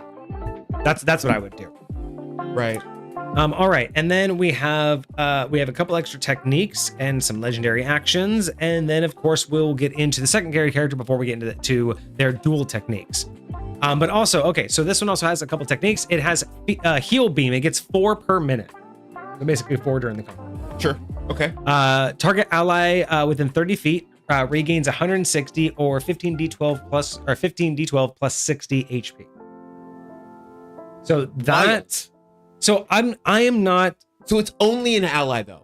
Yeah, not only yourself. It's not self. So okay. This is definitely, depending on if the other ally can heal. Sure. This is going to be the one you want to target for sure, because that is, granted, that's a little over a quarter, maybe a third of their HP pool. Of this person's HP. Yeah. So it's. We're not really sure if that would make the combat that much longer. It depends on how you're and it is just elongating it because it depends on what level too, because at this point I believe that with Super Foxer the this idea was between level 16 and 18 before. Oh, that's right, because they are leveling up as they go through this. Yeah, so this is about a level 17, 18 encounter. Yeah. But it's also post like main BB. No, this is before a BBG. Yes. So we're looking at level 18. So you got to think that 160 points is maybe an extra 2 rounds for a whole party to take out. I mean, if a whole party did average amount of damage, you're looking at maybe an extra 2 rounds to wipe that point. Yeah. 2 rounds per, so that's an extra 4 rounds. It might actually get to a. Well, I feel like these fights are definitely meant to be way longer than a minute long. Codex has a good question. Would you assume that these techniques are all on main action for action economy? I would. I would say that these would all be definitely in place of the multi-attack. It definitely has to be an action. I don't think a bonus action would make sense. Correct. These are definitely just standard actions. And if I recall, that's the way we did it. That's the way it was articulated for all the other ones as well. It was like you can do your multi-attack or you can do this thing. Yeah. All right. So that's 4 up to 4 times. And I'm just going to say 4 times in the encounter because, again, the idea of this going longer than a minute is probably not going to happen. So with laser spin, we get 3 of those. All creatures within 80 feet of Robo must make a dexterity save of a DC 19. On a fail, 6d10 radiant plus 6d10 necrotic, and half on a save. Both necrotic and radiant damage. That's fascinating. Interesting. Very interesting. I mean, I would probably. Like, I don't mind I don't necessarily mind the amount of damage. All creatures within 80 feet. For sure. DC 19, for sure. Again, I would probably do. I mean, I don't mind one or the other, but like, give the other one lightning damage. Honestly, what I would do. I know this would just make it more complicated and unnecessary, but I'm actually kind of thinking of just almost like a rave where just like, like lasers are just coming off of his body for a second. Right. I'd almost want to make you choose radiant or necrotic. And it either does 6d10 radiant damage and blinds them. Oh. Or 6d10 necrotic damage and like deafens them or something. Okay. So I could see just like a I would condition. even be mad with poison them from necrotic damage. Yeah, I think I'd like that better than just oodles of damage. I think I'd like a condition, especially again considering the idea of how punishing this is meant to be. Being poisoned and being blinded basically has the same effect. You have a disadvantage on your attacks. And that's what I'm thinking of is like it would be, I think, more in tune with making it a more difficult fight and being more punishing than just damaging. Sure. Because I mean, there's a lot of good points. A lot of these attacks, if they went all out, even at level 18, even min-maxers would have a hard time surviving that, right? Sure. And we don't quite know what like magical items they may have at this point. So for being punishing, I'd like to see more conditions than just straight damage. And you could just say that the half damage and aren't affected by whatever the thing is. Exactly. Yeah. So I don't mind that. Even bringing that up to an 8d10 to equal your basic attack. So it's still about the same damage as your little nuke. Well, actually, it should be less damage because you want the condition immunity more than you want damage. Sir, all right. So we also have Robo Tentacle or Robo Tackle. We can also do this 4 times. Melee weapon attack, 16 to hit, reach of 30. A 8d12 bludgeoning damage, and the target must make a strength save of DC 24 or be knocked prone. Wow. I would definitely. I know it's reach of 30. So yeah, kind of like a dash attack, I guess. You just kind of like run into them. Again, great that you're doing a condition. I know. Again, I wish we would get off this mindset. Same thing happens in video games that just more damage and more health means more difficult. When I think of something being more punishing, just being able to kill me quicker doesn't seem more punishing. You know what I mean? Like, this is a great opportunity, but why is it doing that much damage on top of knocking me prone, right? Knocking me prone is devastating enough. Like, it's just one of those things where I don't necessarily always equate dying faster to being more difficult. Sure. It can be, but not always. Yeah. All right. And then so heal spin, all allies I'm assuming that includes self, within 30 feet, regain 100 hit points. And you can do that 3 times per minute.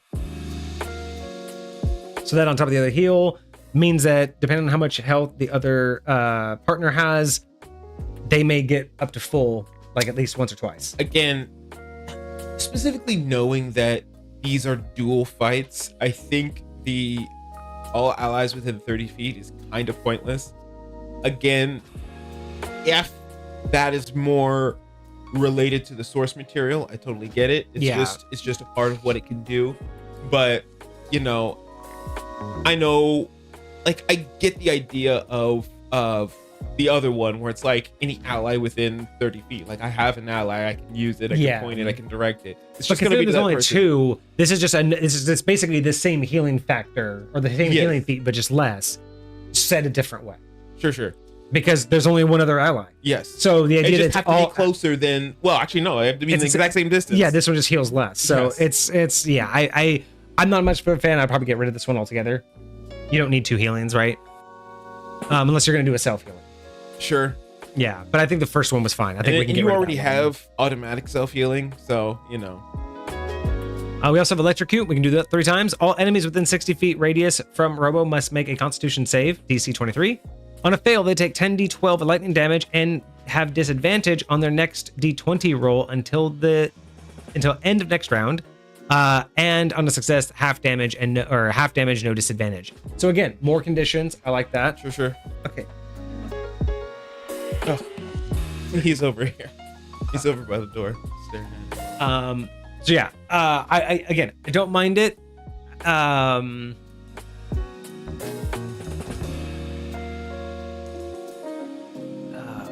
See, we had another condition opportunity earlier. I wouldn't mind this being if affected by a lightning spell. This could be like as a reaction. Oh, so if you're hit with lightning, you can basically bounce it back out. That'd be kind of cool. I do kind of like that because that would explain why he's resistant to it. Yeah. Even though it would prevent him from healing, which is fair. You know, maybe it shorts whatever circuit, but you know that would potentially heal him. I mean, that's why it heals him, because he has to release it, so he has to like Sure. So there'd be kind of some cool stuff there. So yeah, this kind of stuff is interesting. I feel like it's a bit much. I feel like because we haven't even gotten to legendary actions yet, I feel like there's just a lot going on here, more so than the other characters that we reviewed from the same situation. I feel like, again, I not to go against Foxer here, it's just that it's starting to feel like the need to make it more difficult if they've already made it this far is getting into that territory of, I don't want to say absurdity, but it's just more of a, okay, well, it's just going to kill you faster. It's just going to do 10 times more attacks. And it's not feeling cohesive enough to feel like a challenge. It just feels more like, okay, I'm just having more thrown at me with less I can do to it. Sure. And that to me isn't the same as being thoughtful about how is this more challenging, other than you're just taking away what you know they're going to use, right? If you know he's always going to have fireball or lightning, and then you throw him against something that is resistant to lightning, that's only one part of the puzzle to make it more difficult. You have to give them more to solve than just use something else. And if that something else isn't possible because that's their whole build, it's not more difficult. They're just now more reliant on the rest of the team, and the team's down a person, right? Like, these are the things that I think are a lot harder. And I'll even say it, 5th edition has made these things harder to do. Not just with, CR ratings, but just the way that 5th edition does combat. It's a little bit harder to, scale these things so they don't feel absurd. It's harder to make encounters that feel more puzzle-like and not just a combination of, do our attacks do more damage than their attacks in the time frame of 5 rounds? Sure. But I feel is kind of lost in 5th edition in general. So I think there's just a lot going on here. I think there's a little bit more than necessary. I don't mind electrocute, but it probably isn't necessary. The heal spin probably isn't necessary. I don't mind the tackle because it has the opportunity to knock him prone. I don't mind the individual heal beam. Laser spin, I could give or take. Sure. I don't think it's necessary with everything else. You know what I mean? I think it's just one more thing that kind of is just too much and doesn't really seem to go with anything. Okay. But let's move on to legendary actions. So we have 3 legendary actions that they can be done at the end of someone's turn, and of course they get them back each round. All right. So Overdrive Smash. Robo can make a rapid fist attack. So They not only can they make up to 3, but then they can spend a point at the end of someone's turn to make another. Okay. Magnetic pull. All enemies within 30 feet must succeed a DC 18 save or be pulled adjacent to Robo. So you get pulled up to 30 feet. So he does that, and then if it's his turn next, he just that bomb, bro. It's a bit much. It's a bit much. Dirty. Pulse detonation for 2 points. Robo releases a pulse of energy. All enemies within 50 feet must make a DC 20 dex save or take 5d10 force and be pushed or dragged 25 feet away or closer. Again, so I'm starting to feel like we're just... It's kind of feeling a little bit like what I've said with Cosmic's builds in the past and other people's builds, where it just feels like there's so many situations that during like creation, we've all had this, where we're thinking of all these use cases. So we're trying to fit it into what we think is going to happen with it instead of making it suit a purpose, right? This isn't really telling a specific story and it's not suiting a purpose. It feels like, granted, it was designed to be punishment, but even still, for a punishing encounter, it still should tell a story. It still should unravel. This feels like we're giving it everything, including the kitchen sink, just in case. It's like pack everything up for a 2-day vacation, but pack for every weather condition, because just in case. Because you never know. And we get those builds, and sometimes it just starts to feel too weighty. Like, even as a DM, I don't want to run this. There's far too many options here, to the point to where I almost have to go in as a DM and make, notes on what situations would trigger me to use these abilities. Sure. Right? Like, oh, I'm not going to use this unless this specific thing happens, right? And that sucks as a DM. I want to be more dynamic. I want to play this game in response to what my players are doing, not just have a laundry list of, oh, they did that. Okay, it's I feel like this is just getting to the point to where I feel like I know less how to use this, and I'm just looking for the min-maxiest thing. And again, it's meant to be punishing. That was the whole build idea, is it was meant to punish a certain group of players. But I'm just not feeling like that punishment is matching up to the experience.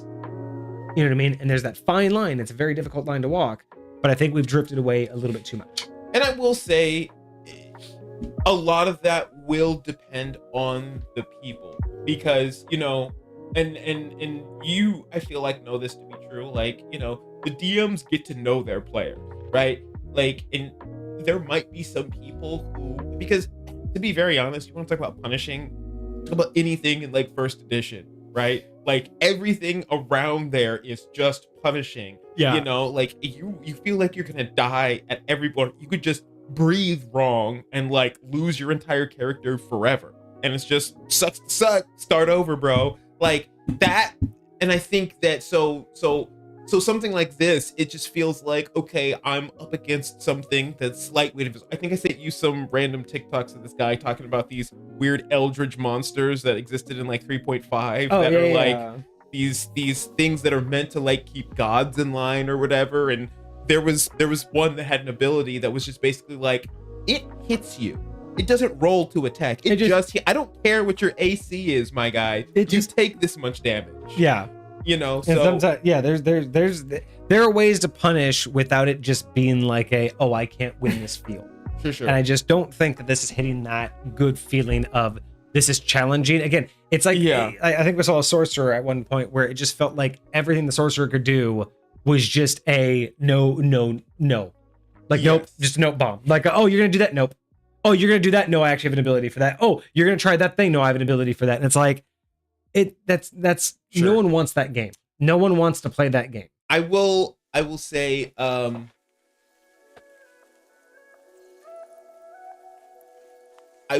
just overall, it does feel like there's a lot here.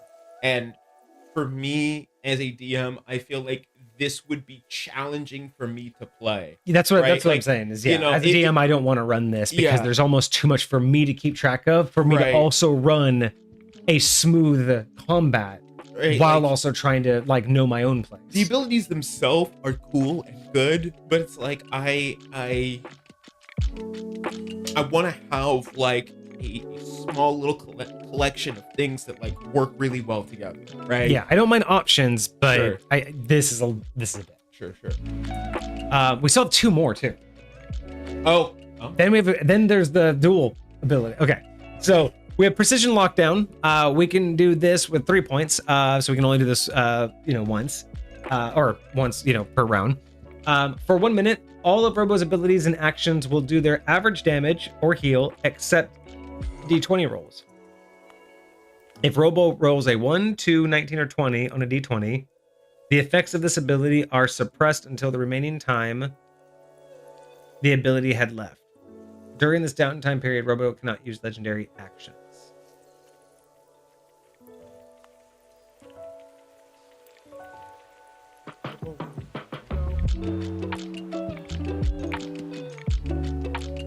I don't understand. So, for 1 minute, all of his abilities and actions will do their average damage, except D20s. But when he rolls a D20, if he rolls a 1, 2, 19, or 20, the effects are suppressed until the remaining time the ability had left. I feel like saying the remaining time the ability had left, you should just say this ability is like deactivated. It like stops working. But why would you? So basically, activating this doesn't do anything beneficial. But if I roll a 1, 2, 19, or 20, it stops working. I think the beneficial thing is like always getting average damage. Like they're basically saying, hey. Oh, they'll guarantee to do their average. You don't have to roll anymore. You'll never roll under average. Would you ever want to do that? Guarantee average damage instead of rolling that? I mean, first of all, if I'm the DM, I'm probably just doing that anyways, to a certain extent, Like And there are some creatures, like I'm not going to waste time rolling. They're just going to hit you for average damage. Yeah, right? and to be fair, I mean, this does a decent amount of damage, so even average is going to suck. But I'm just saying, like... I just don't know if tactically, especially with everything else, I just don't know if tactically I'd use 3 points to guarantee.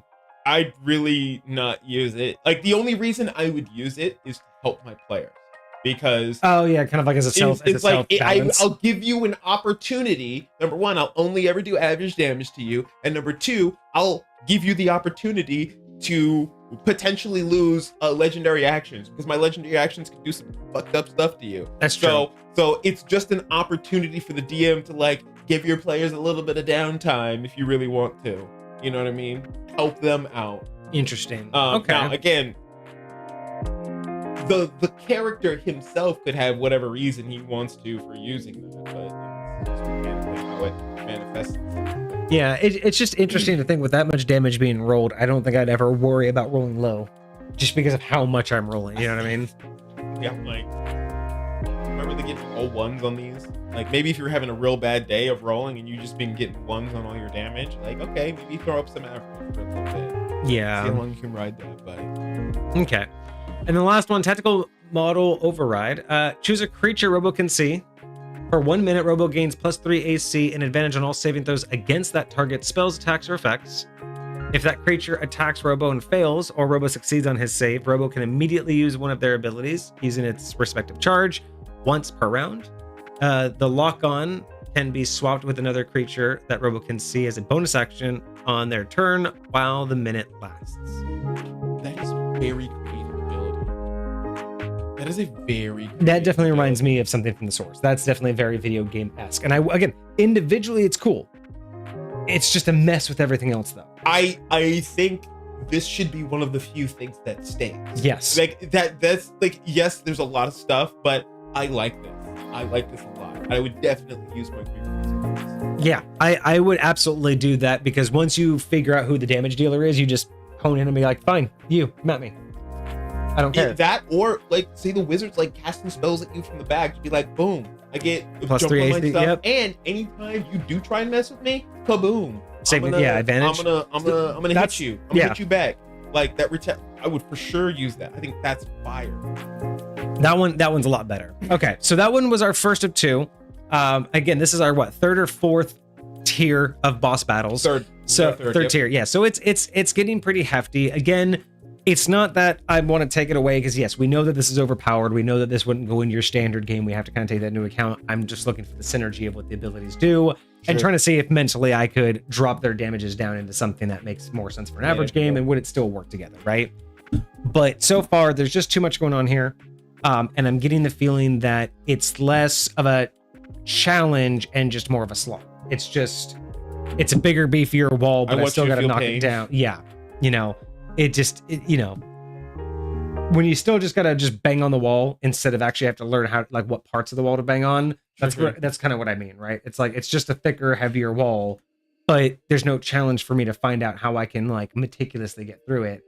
It's just hit it as hard as you can and hope that it doesn't crumble on top of you. It's not that engaging to me. So that would be my biggest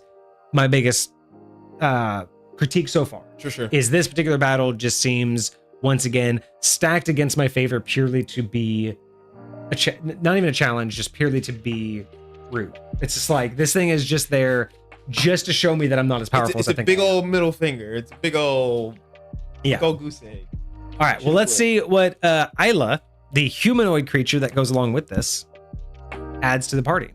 I don't remember anything about this character from the game. All right, we have a medium humanoid. We have an armor class of 23, which is interesting. Natural toughness is apparently higher than reinforced plating. So first and foremost, I'm going to say I immediately would change that. Also, we have 450 hit points versus 420 and a movement speed of 60. I understand why it moves faster, but I'm sorry. It has more armor class and more hit points than the construct. And the construct's the one that does the healing. I don't understand. I genuinely think the construct should have more hit points. Whether that's giving the construct more than they have now, or whether that's lowering hers. Yeah. But the fact that her natural toughness is greater as well. I will say, calling it natural toughness, I feel like should be I feel like it should have a lot. If it's going to be higher, I feel like it should have a lot to do with their dexterity and their ability to that has only to do with the source of what they were wearing in the game. So it's just that they don't wear armor. So it's just saying that this is how you describe. Yeah. I just don't understand why the construct is like, so far from what I've heard. This is insane that this is even stronger. Like, I'm just a little bit timid of like. It already feels like this doesn't make any sense. Now I'm kind of losing the plot. The way I'm looking at it, because like realistically, I hear you, but like a lot of the times I think back to like the way anime logic works, right? And so it's like I need to be able to put this human on par with this magical alien robot thing, whatever. Yeah. You know, so like they've been able to strengthen themselves and learn how to punch rocks until I can chop a rock in half with my hand. Like, is that really going to happen? Probably not. Well, but let's see, because I want to see some balancing here, and so far I'm a little bit concerned that we're not. Because I'm also looking at this: strength 28, dexterity of 22, constitution 24, intelligence of 12, wisdom of 16, charisma of 18. All of those are higher. Because from the construct's point of view, it was 26, 14, 24. Now we're at 28, 22, 24. And then instead of it being 16, 14, 10, it's 12, 16, 18. So again, we're pushing the bounds of like, again, now we have 320s. We've talked about this before. Sure. Again, we understand where this is coming from to be more difficult, but this spread just doesn't feel right. And again, I don't know why this is more powerful in every way so far than the construct. It's a little bit strange. Saving throws are strength, dex, and constitution. Damage resistance, it's resistant to bludgeoning, piercing, and slashing from all attacks. I don't know if that means magical or not, or if that's just standard attacks. It should say all attacks, including magical, or it should say all non-magical attacks. Traditionally, it doesn't say anything. It just says bludgeoning, piercing, and slashing if it's period. If it's specifically non-magical attacks, it will articulate. Okay, so that shouldn't even just be it. It should just say bludgeoning, piercing, and slashing, period. Yes. Okay. Yes. Condition immunities can't be charmed, frightened, paralyzed, or grappled. Senses, it has dark vision of 60 feet, passive perception of 13, and languages, it's common and undercommon. So nothing that crazy there. All right, abilities. It has feral resilience, immune to frightened and charmed conditions, regains 25 HP at the start of their turn if they're below half HP. Okay, that's such a low amount of HP to gain if they're under half. Especially if their amount is that much. Yeah, especially because the other one automatically already gets what, 20? They get 20 just period. Yeah. So the fact that this is 25 only when you're at half, it needs to be more if that's what you're going for. But if this thing can heal, why is the other one the healer? They both can heal. They both can heal. It's just yeah. Again, I'm getting this weird dichotomy of like, what is this battle supposed to be? What's the dynamic supposed to be? Okay. Hunting instinct. When Ayla reduces a target to 0, she gains advantage on attack rolls until the end of her next turn.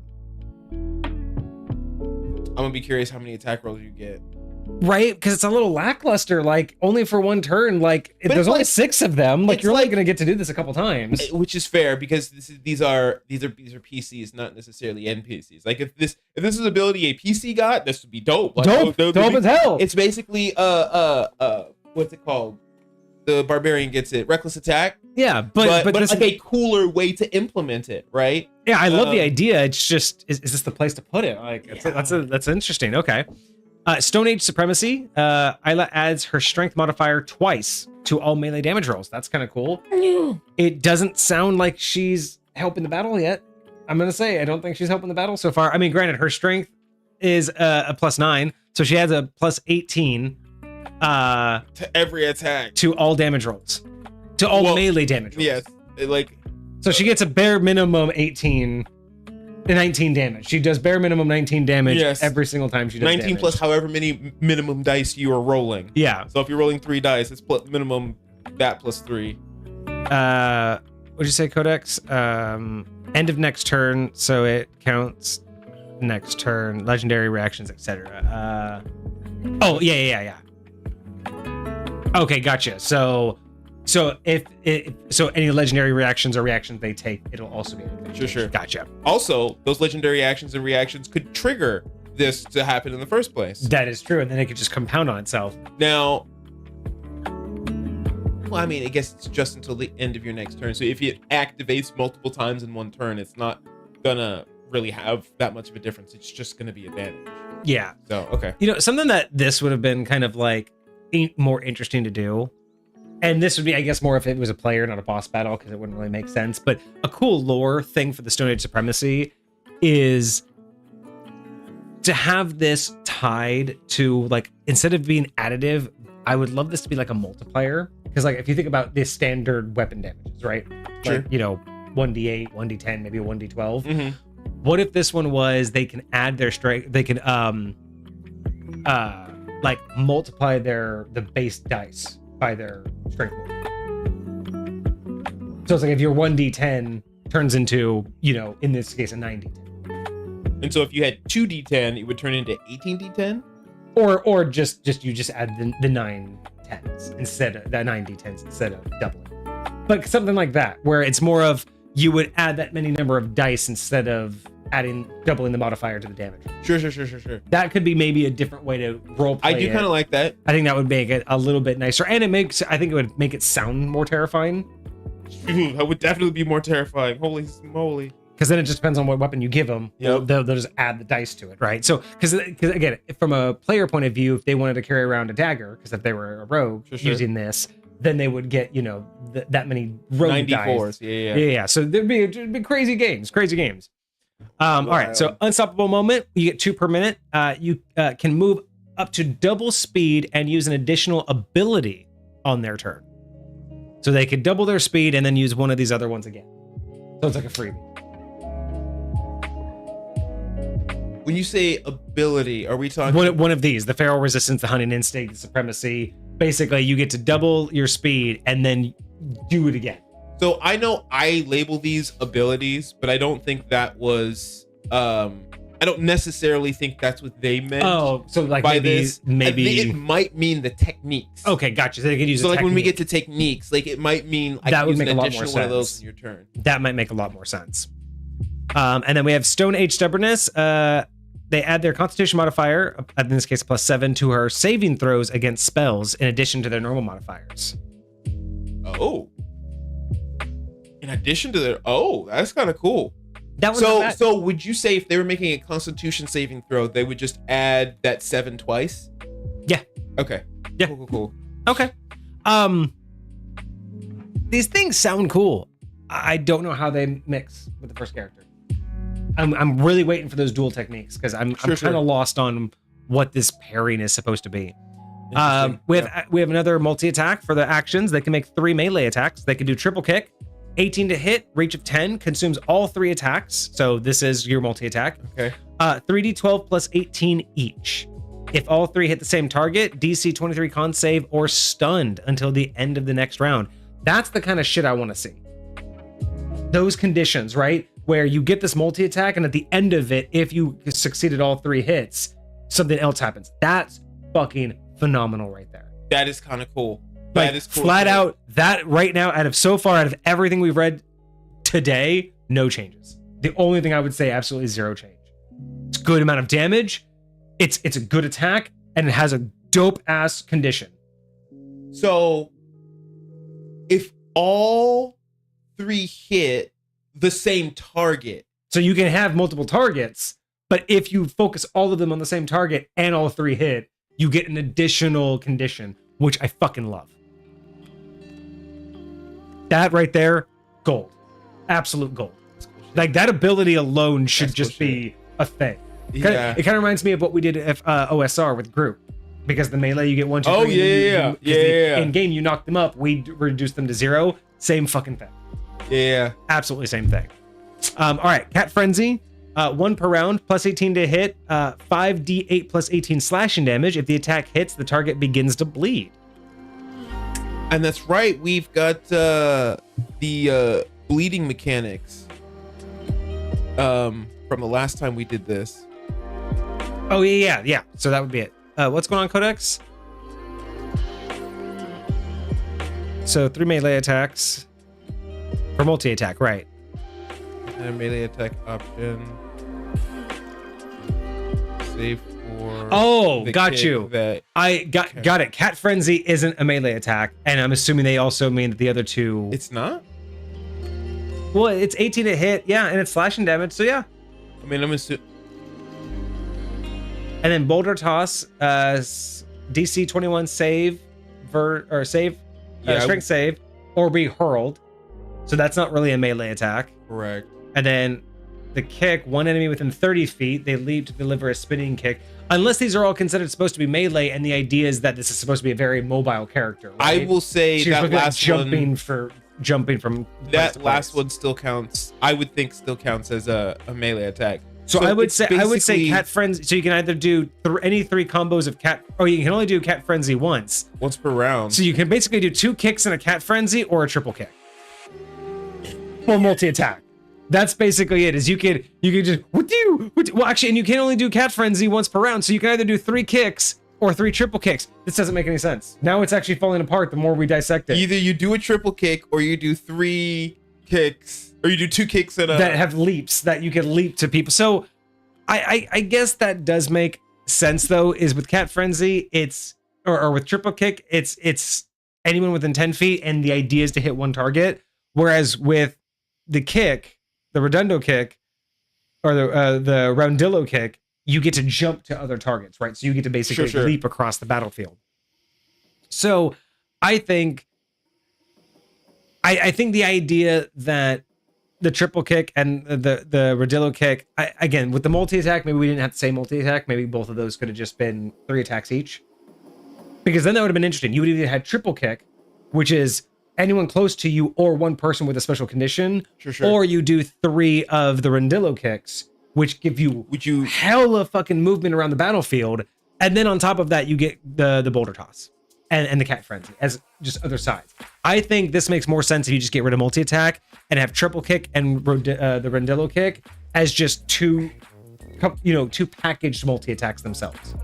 Do you see any reason to limit Cat Frenzy to 1 per round?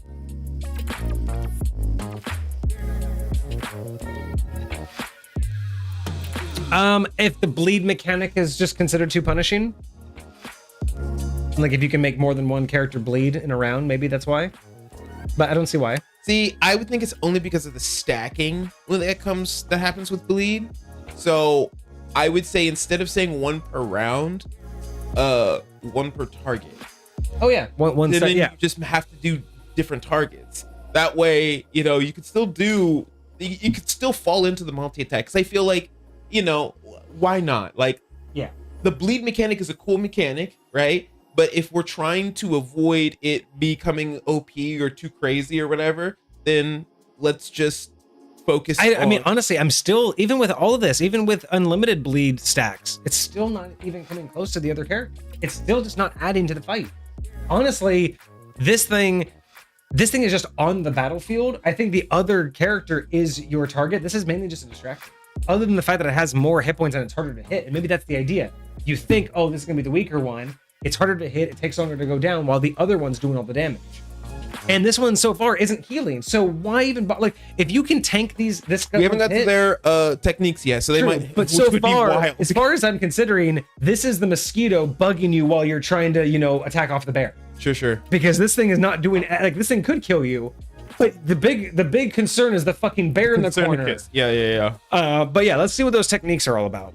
All right, techniques. We have Kiss at will. Target one ally within 30 feet. Effect restores 60 or 8d10 plus 12 hit points and removes one condition. So the fact that they both do healing is interesting. I don't think either of them are effective healers. You gonna kiss me from 30 feet? Like blowing a kiss, right?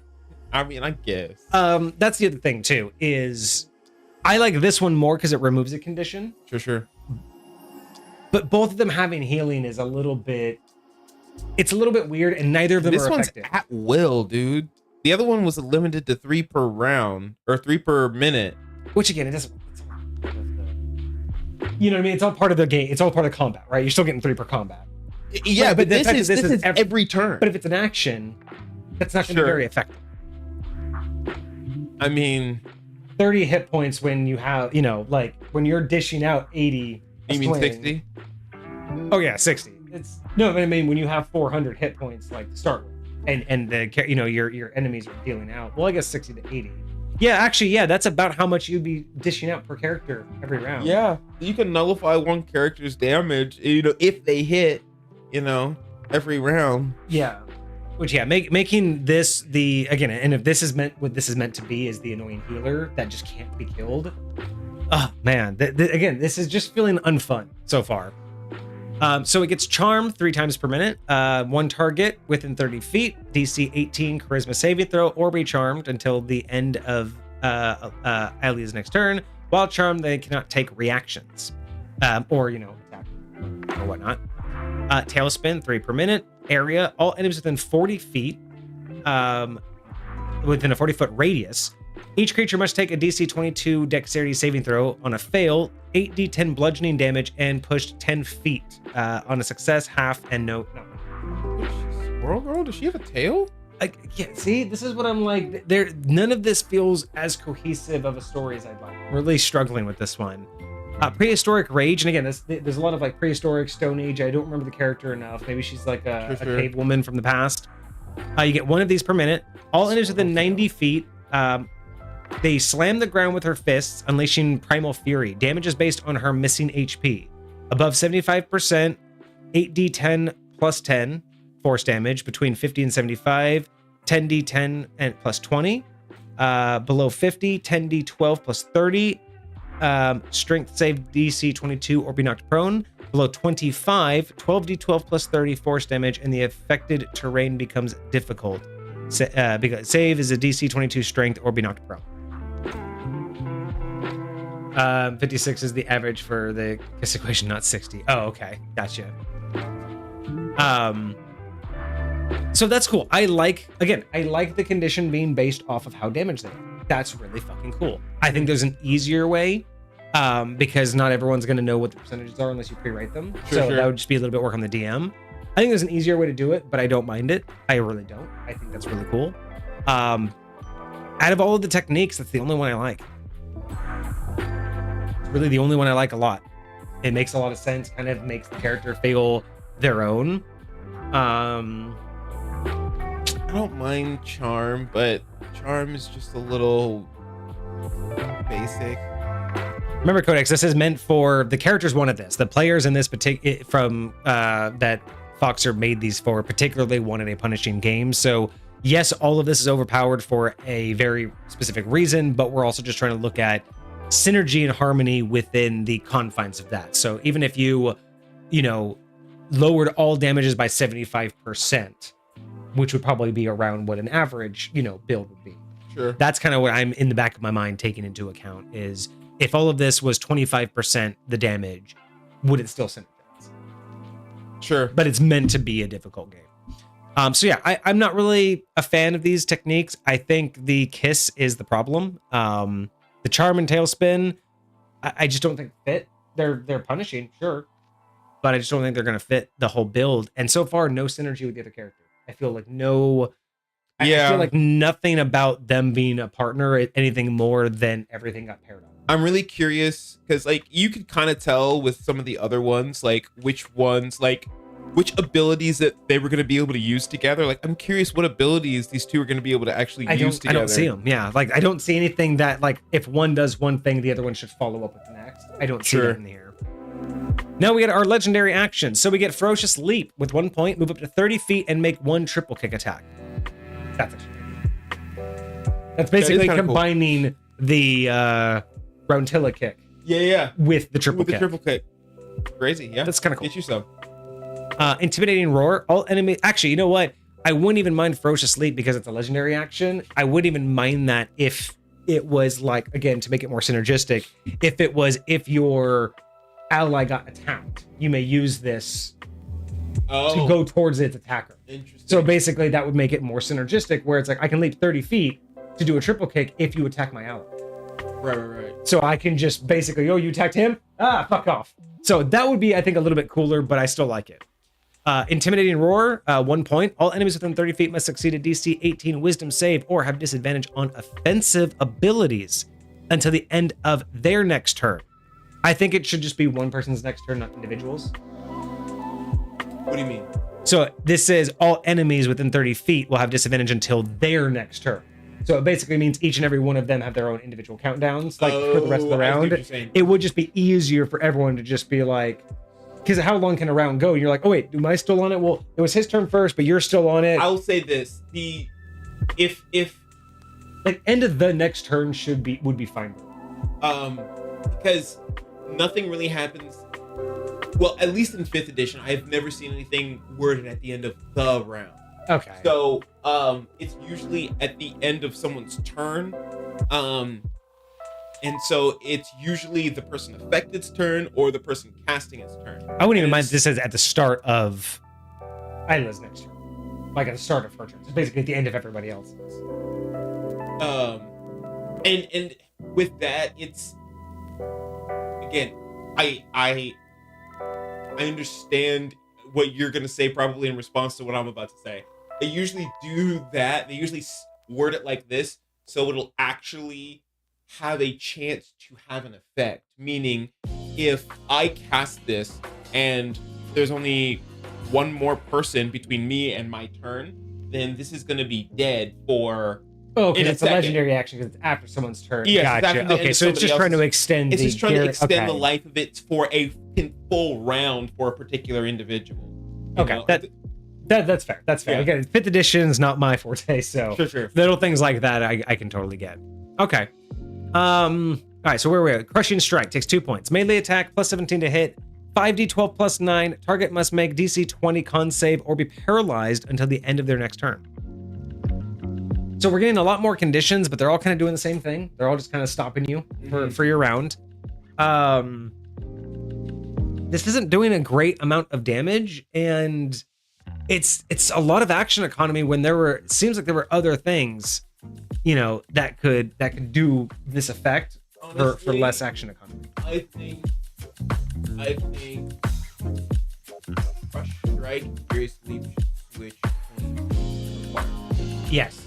I'm okay with that. I think Furious Leap is because you can't do this twice. And also, at the end of a triple kick, if you do a triple kick, you could end up paralyzing them or stunning them. So yes, it should be more because it adds the ability as an option. Yes, I'm okay with that.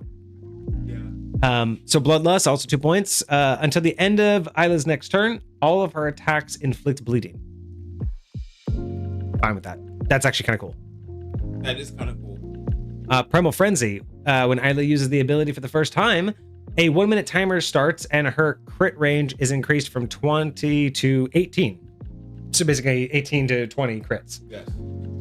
Big increase.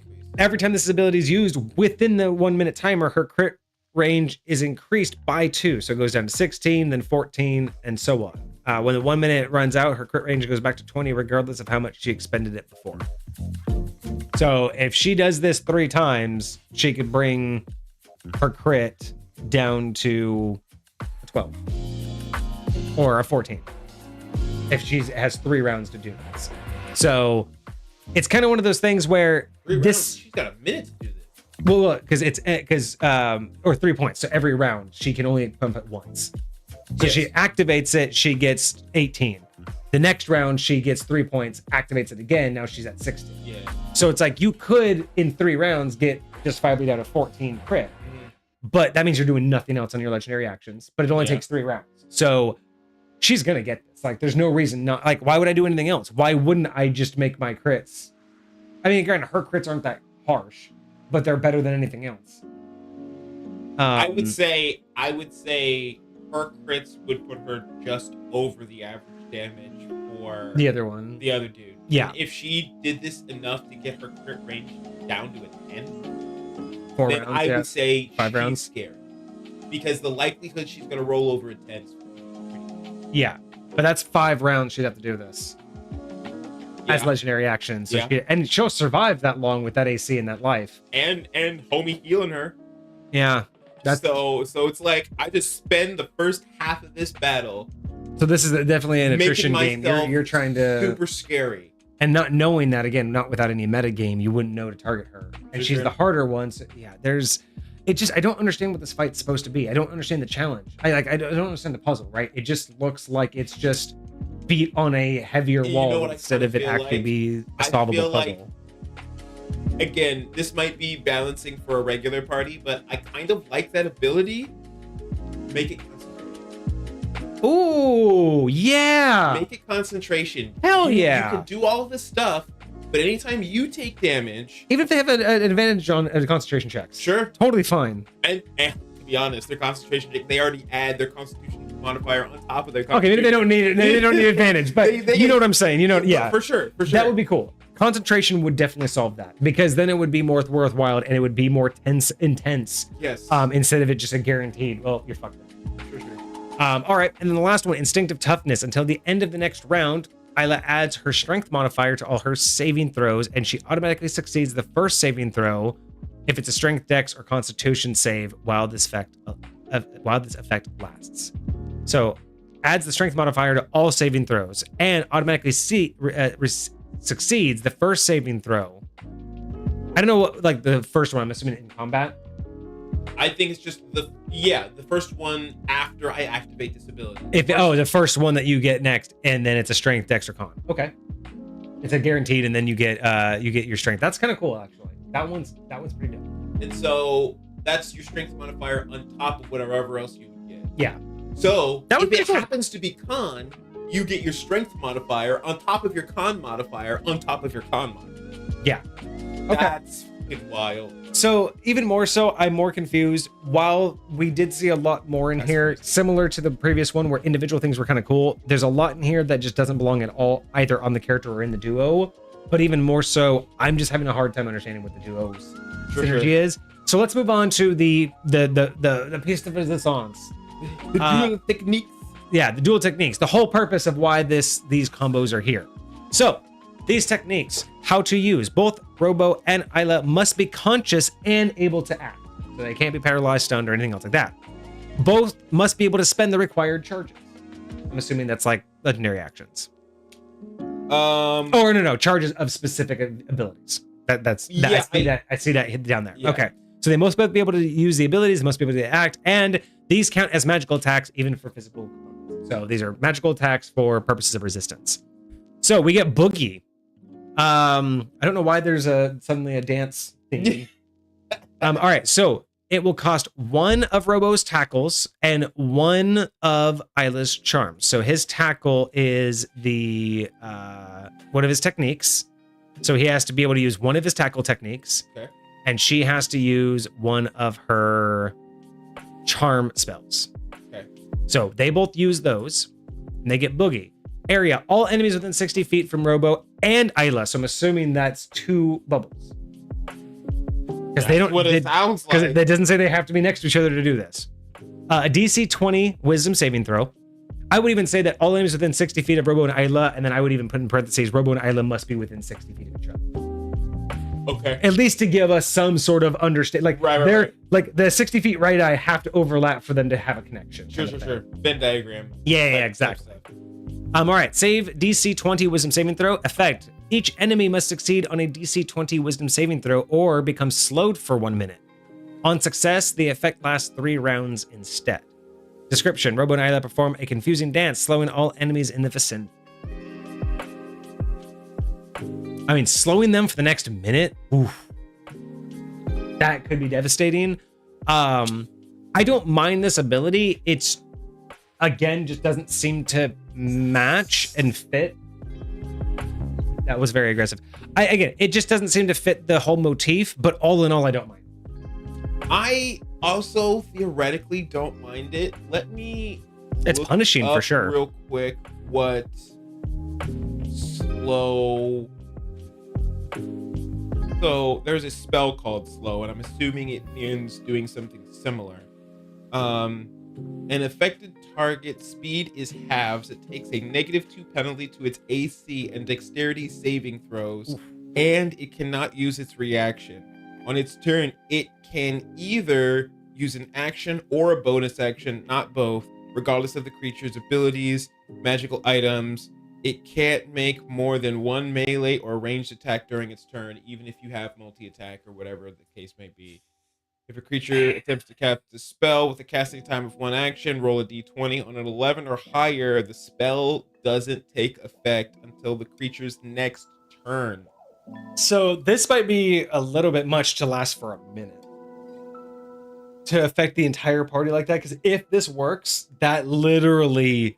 Because that's done. The game's done at that point. Only not being able to take any multi-actions, one action, half movement, and all of those disadvantages for the whole game, for the whole match. Nah, I think that, I mean, even for a punishing, that even a level 20 party would die. Like, here's the crazy part. Like, save ends is a thing, y'all. And that's the thing. I feel save ends would be fine, like, but just a one time is so, like, it's not even punishing. That's devastating. If you got that off first round, game's over. You've effectively ruined the entire party's chances of anything. You could eat them alive. No reactions. Bro. No, like that's all of their abilities. It's all their feats. It's all their traits. Imagine they're set down in the middle of this arena, right? The first thing that happens is Robo comes in and charges, and then Homegirl pops out of whatever cage they let her out of and just starts singing at them. And then boom, everyone's slowed, and it's just like, now it's time to go down to freaking... Yeah, I would say save ends would save this. Save ends to save it. Sure, definitely. And I don't mind that on a success of the first save, I don't mind it will last 3 rounds, no save ends. Oh, I see what you're saying. So kind of like if you succeeded the first one, it's still gonna last maybe a round or 2. But it will go away. Whereas the other one, you still have to save end every round. So maybe it goes away slower, but it has to be on your volition. Would you say, because this is a moment now, again, this is for a punishing team, so maybe not for them, but I would say this would be one of those things kind of like the Harpy Scream. Once you save out of it, you can't be affected by it again for the next 24 hours. Yes, type deal, 100%. Right? That way, they're not doing this every other turn because it's just one charge of those things. Sure. I could do that every turn. Not only every turn. Up to three times. Yeah. So I would say if you wanted to make it extra punishing, if you save twice, you're immune. Because then that way it would give you a chance, because if you keep saving out of it, then they can get re-affected. But maybe it's if you save out, you're unaffected, but if you ever save initially. So if you get the first save, you're immune. But if you're affected and then save out, you can get hit by it again. Okay. I'm actually not mad at that. That would be the better way to do that. Because that way that you can still get the repeated effect, and those that got hit by it the first time get hit by it again. They're like, fuck! Yeah. But anytime you save the very first one you get hit with, you're Gucci. Then it won't get hit again. So I like that. Okay. So again, not a bad ability. I just don't see how it fits. I'm very kind of confused on where this is. And then we have our spin kick. We have cost 2 charges of the tackle. Oh, that's it. Just 2 charges of tackle. Target 1 enemy within 30 feet. Attack roll, melee spell attack plus 18. Hit 135 damage or 10d12 bludgeoning plus 10d12 force damage. Effect. Both leap toward the target. Deliver. Oh, maybe they both. Maybe she needed to use a tailspin that we just didn't see. That would make sense if that just got removed. But both leap toward the target, delivering a synchronized spiraling strike. That would make sense for the kick. The target must succeed on a DC 23 Constitution saving throw or be launched 15 feet, fall prone, and start bleeding. Isla and Robo leap into the air, spinning together to deliver a powerful kick into a single target. So definitely needs to take her spin kick. Yeah.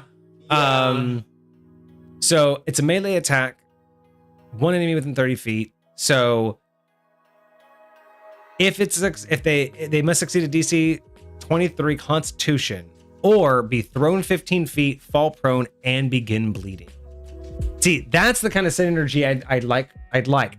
Neither of the characters make sense to do this ability, but this is a kind of a cool synergistic ability. Sure. I would like, this is the kind of stuff that I like my players coming up with. Like if I have two players and their characters have been like gaming for a while together and adventuring, and they found out that two of their things synergize and they want to make like this cool secondary ability that only they can do together.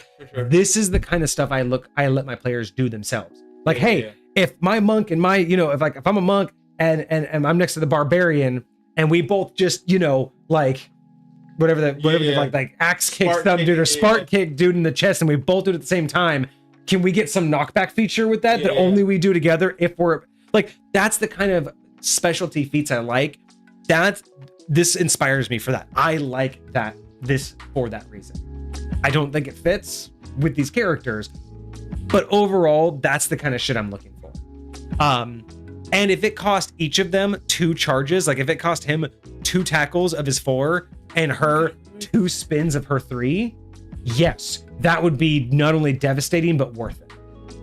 Right? I'd even give her 4 just to make sure that, they could do it twice. I think that would be dope. But limiting that kind of a dual technique to twice in a combat, I think would make that so clutch. Is one of her techniques where she can jump and do her spin kick? Yeah, it's tailspin. Or that's all enemies within that. What's the first one that she has? Oh, the ferocious leap. Oh, that's a legendary action. Yeah. So oh yeah, there's triple kick, and then there's the rondillo kick. But that's just more of her actions. Yeah, I was trying to. It's fine. I mean, not that that's that important. I think it's a great ability. I think it's a good combo thing. I love it. I just, again, doesn't seem to fit what we've already read, but I love it. I love this option, and I don't mind having all of this, being pushed 15, falling prone, and bleeding. Sometimes you gotta just. On a success?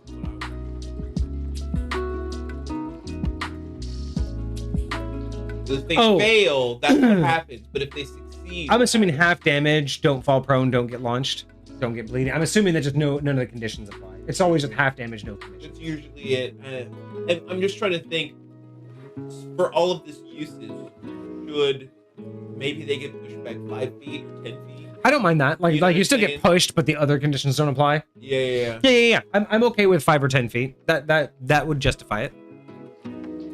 And then we get our final one. Our final dual feat is Beast Toss. Cost 1 charge of Electrocute and 1 charge of Prehistoric Rage. Target 1 enemy within 10 feet. Save is a DC 31 Strength saving. Effect. Isla grapples the target while Robo powers up their throw with a kinetic booster. Target must make a DC 31 Strength saving throw. If you fail, the target is hurled 40 feet, takes 12 to 12 bludgeoning damage, falls prone, is stunned until the end of the next round. On a success, target takes half damage, falls prone, but isn't stunned. The chosen character rolls this save with ×2 strength modifier. Cannot target creatures larger than large size. And the description is Robo and Isla with kinetic energy as she lifts and throws the enemy with immense force. So this is... So Isla's doing the throw. Well, Isla like grapples them, and then the dude I guess kind of almost grabs her by the legs, I'm assuming, and kind of he's giving the extra force, but Isla's the grapple, and then he kind of does the cannonball throw. Interesting. It's very straight. I thought it was more like what's his name? Black Panther, where he's storing the kinetic energy. So he charges her up, and then she somehow roids out with strength using her rage and just chucks. Yeah, I'm not sure how that works. It's super interesting. Again, this is one of those ones I find it super interesting. Now, the last one, I will say, this last ability, I will say I loved the spin kick concept. I love it for a duo thing. I love the idea of it. It's a really cool ability.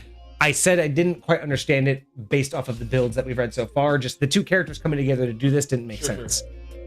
Beast Toss, I like as an individualized ability, but even more so, it doesn't make sense in this context, nor with these characters.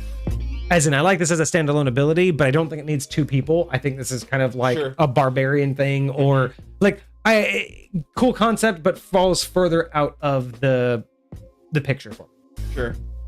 So yeah, super interesting. I think this might be the least cohesive one that we've done from Foxer so far. Out of all of these duos and all of the boss battles, this one feels like the least cohesive. It just feels like it's thrown in a lot to make it harder, but not more challenging.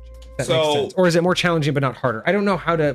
Depends on what you define it as, but it will definitely take more, and it will be less forgiving. But I don't necessarily think that it's adding any challenge. I for one of my friends did a little scavenger hunt. Very, very small. There's only like 4 or 5 clues. But one of the things, like, there was something I really wanted to add into it, and I was like trying to figure out like how it fits, and it didn't fit nearly as well as all the other ones. All the other ones fit really well. They flowed together. They like made a lot of sense. This one, I feel like I tried to make it work because I needed this many pieces, you know, for certain whatever to actually function properly. I feel like this kind of feels a little bit like that. Like they had this additional set of characters that they needed to put together for this, and they were trying to build it and put it together very similarly to how they did the other ones, but it didn't.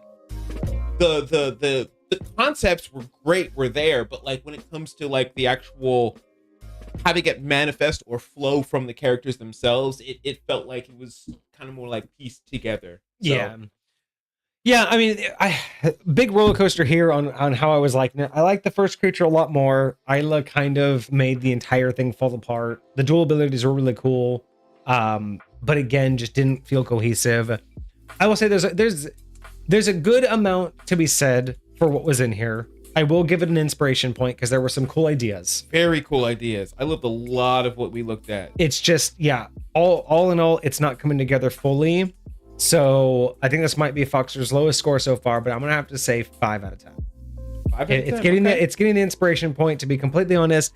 Even though I liked individual things, overall they didn't seem to work well together. There wasn't a lot of synergy. I didn't understand the story, the narrative, or the puzzle to the fight compared to the other ones that we've seen. Sure. So I'm giving it that just because it could be a lot better. I think it could be a lot cleaner, but it still deserves recognition for the things that it had in it. For sure. So there's a lot of pieces I could use, but overall I could not use this. But there was enough pieces that it's salvageable. That's why it still remains a 5. Sure. Because in terms of compatibility, it's still salvageable to be turned into something that I would want to use. But as is, it needs a lot of work. But it's not a complete failure. It's not like a junk it and move on. Sure. It's definitely worth working on. For me, I just don't know what problems it's trying to solve. Sure. Other than just being 2 really difficult to kill creatures that happen to be in the same room. Sure. So, yeah, and I kind of agree with you too, Pokeniner. It without the weight of the boss, you don't necessarily feel like you're getting anything out of the battle. So at the end of it, it's either you beat something you shouldn't have, or you lost to something you were never going to win. Sure. And there's no middle ground. I don't feel like this is going to be a tooth and nail, or a nail biting, like down to the wire kind of battle. And even if it is, I feel like it's going to be someone just being like, this is the last thing I can do, fuck it. And then it works, and everyone's like, okay. You know what I mean? Like, I just don't feel like I don't feel like there's going to be a celebration here. Sure. So, Sure. Yeah. But thank you so much, Foxer. So sorry that you weren't here for that live, but I do hope you get to see the VOD of this. I hope you enjoyed our review. I hope it wasn't too harsh. Again, we're just 2 random people on the internet who don't know what we're doing, but those were our thoughts and ideas on it. I still think there's a lot of merit to this idea. I just think that it needs to be cleaned up, and it needs to come together more. Again, just to tell a story. I mean, I know that it's meant to be overpowered, and I didn't want to take any points away for it being overpowered, because I looked for the balance in the synergy and what the abilities could do, not necessarily how much it would have affected a regular party. And here's the deal. So one of the things that what Foxer reached out to me for in the first place was to confirm that we had talked a while ago. There were some additional mechanics that exist in this world for these particular players that go along. I don't know if it was specifically with this particular tournament, or if it's they're higher power than your average player, and we know that there's a dynamic shift. What he had submitted those new mechanics, and that was going to be something that we were going to go over before the final boss fight. And so they wanted to make sure that it wasn't supposed to be this round that we were reviewing those mechanics. But next time we review something from Fox, it's likely going to be those mechanics. So we'll have some more insights on how the players are going to, like, what their players are going to have. And so I'm actually going to look at it to see if we can do both the mechanics and Lavos, the final boss, at the same time. Now it's up to you, because I don't know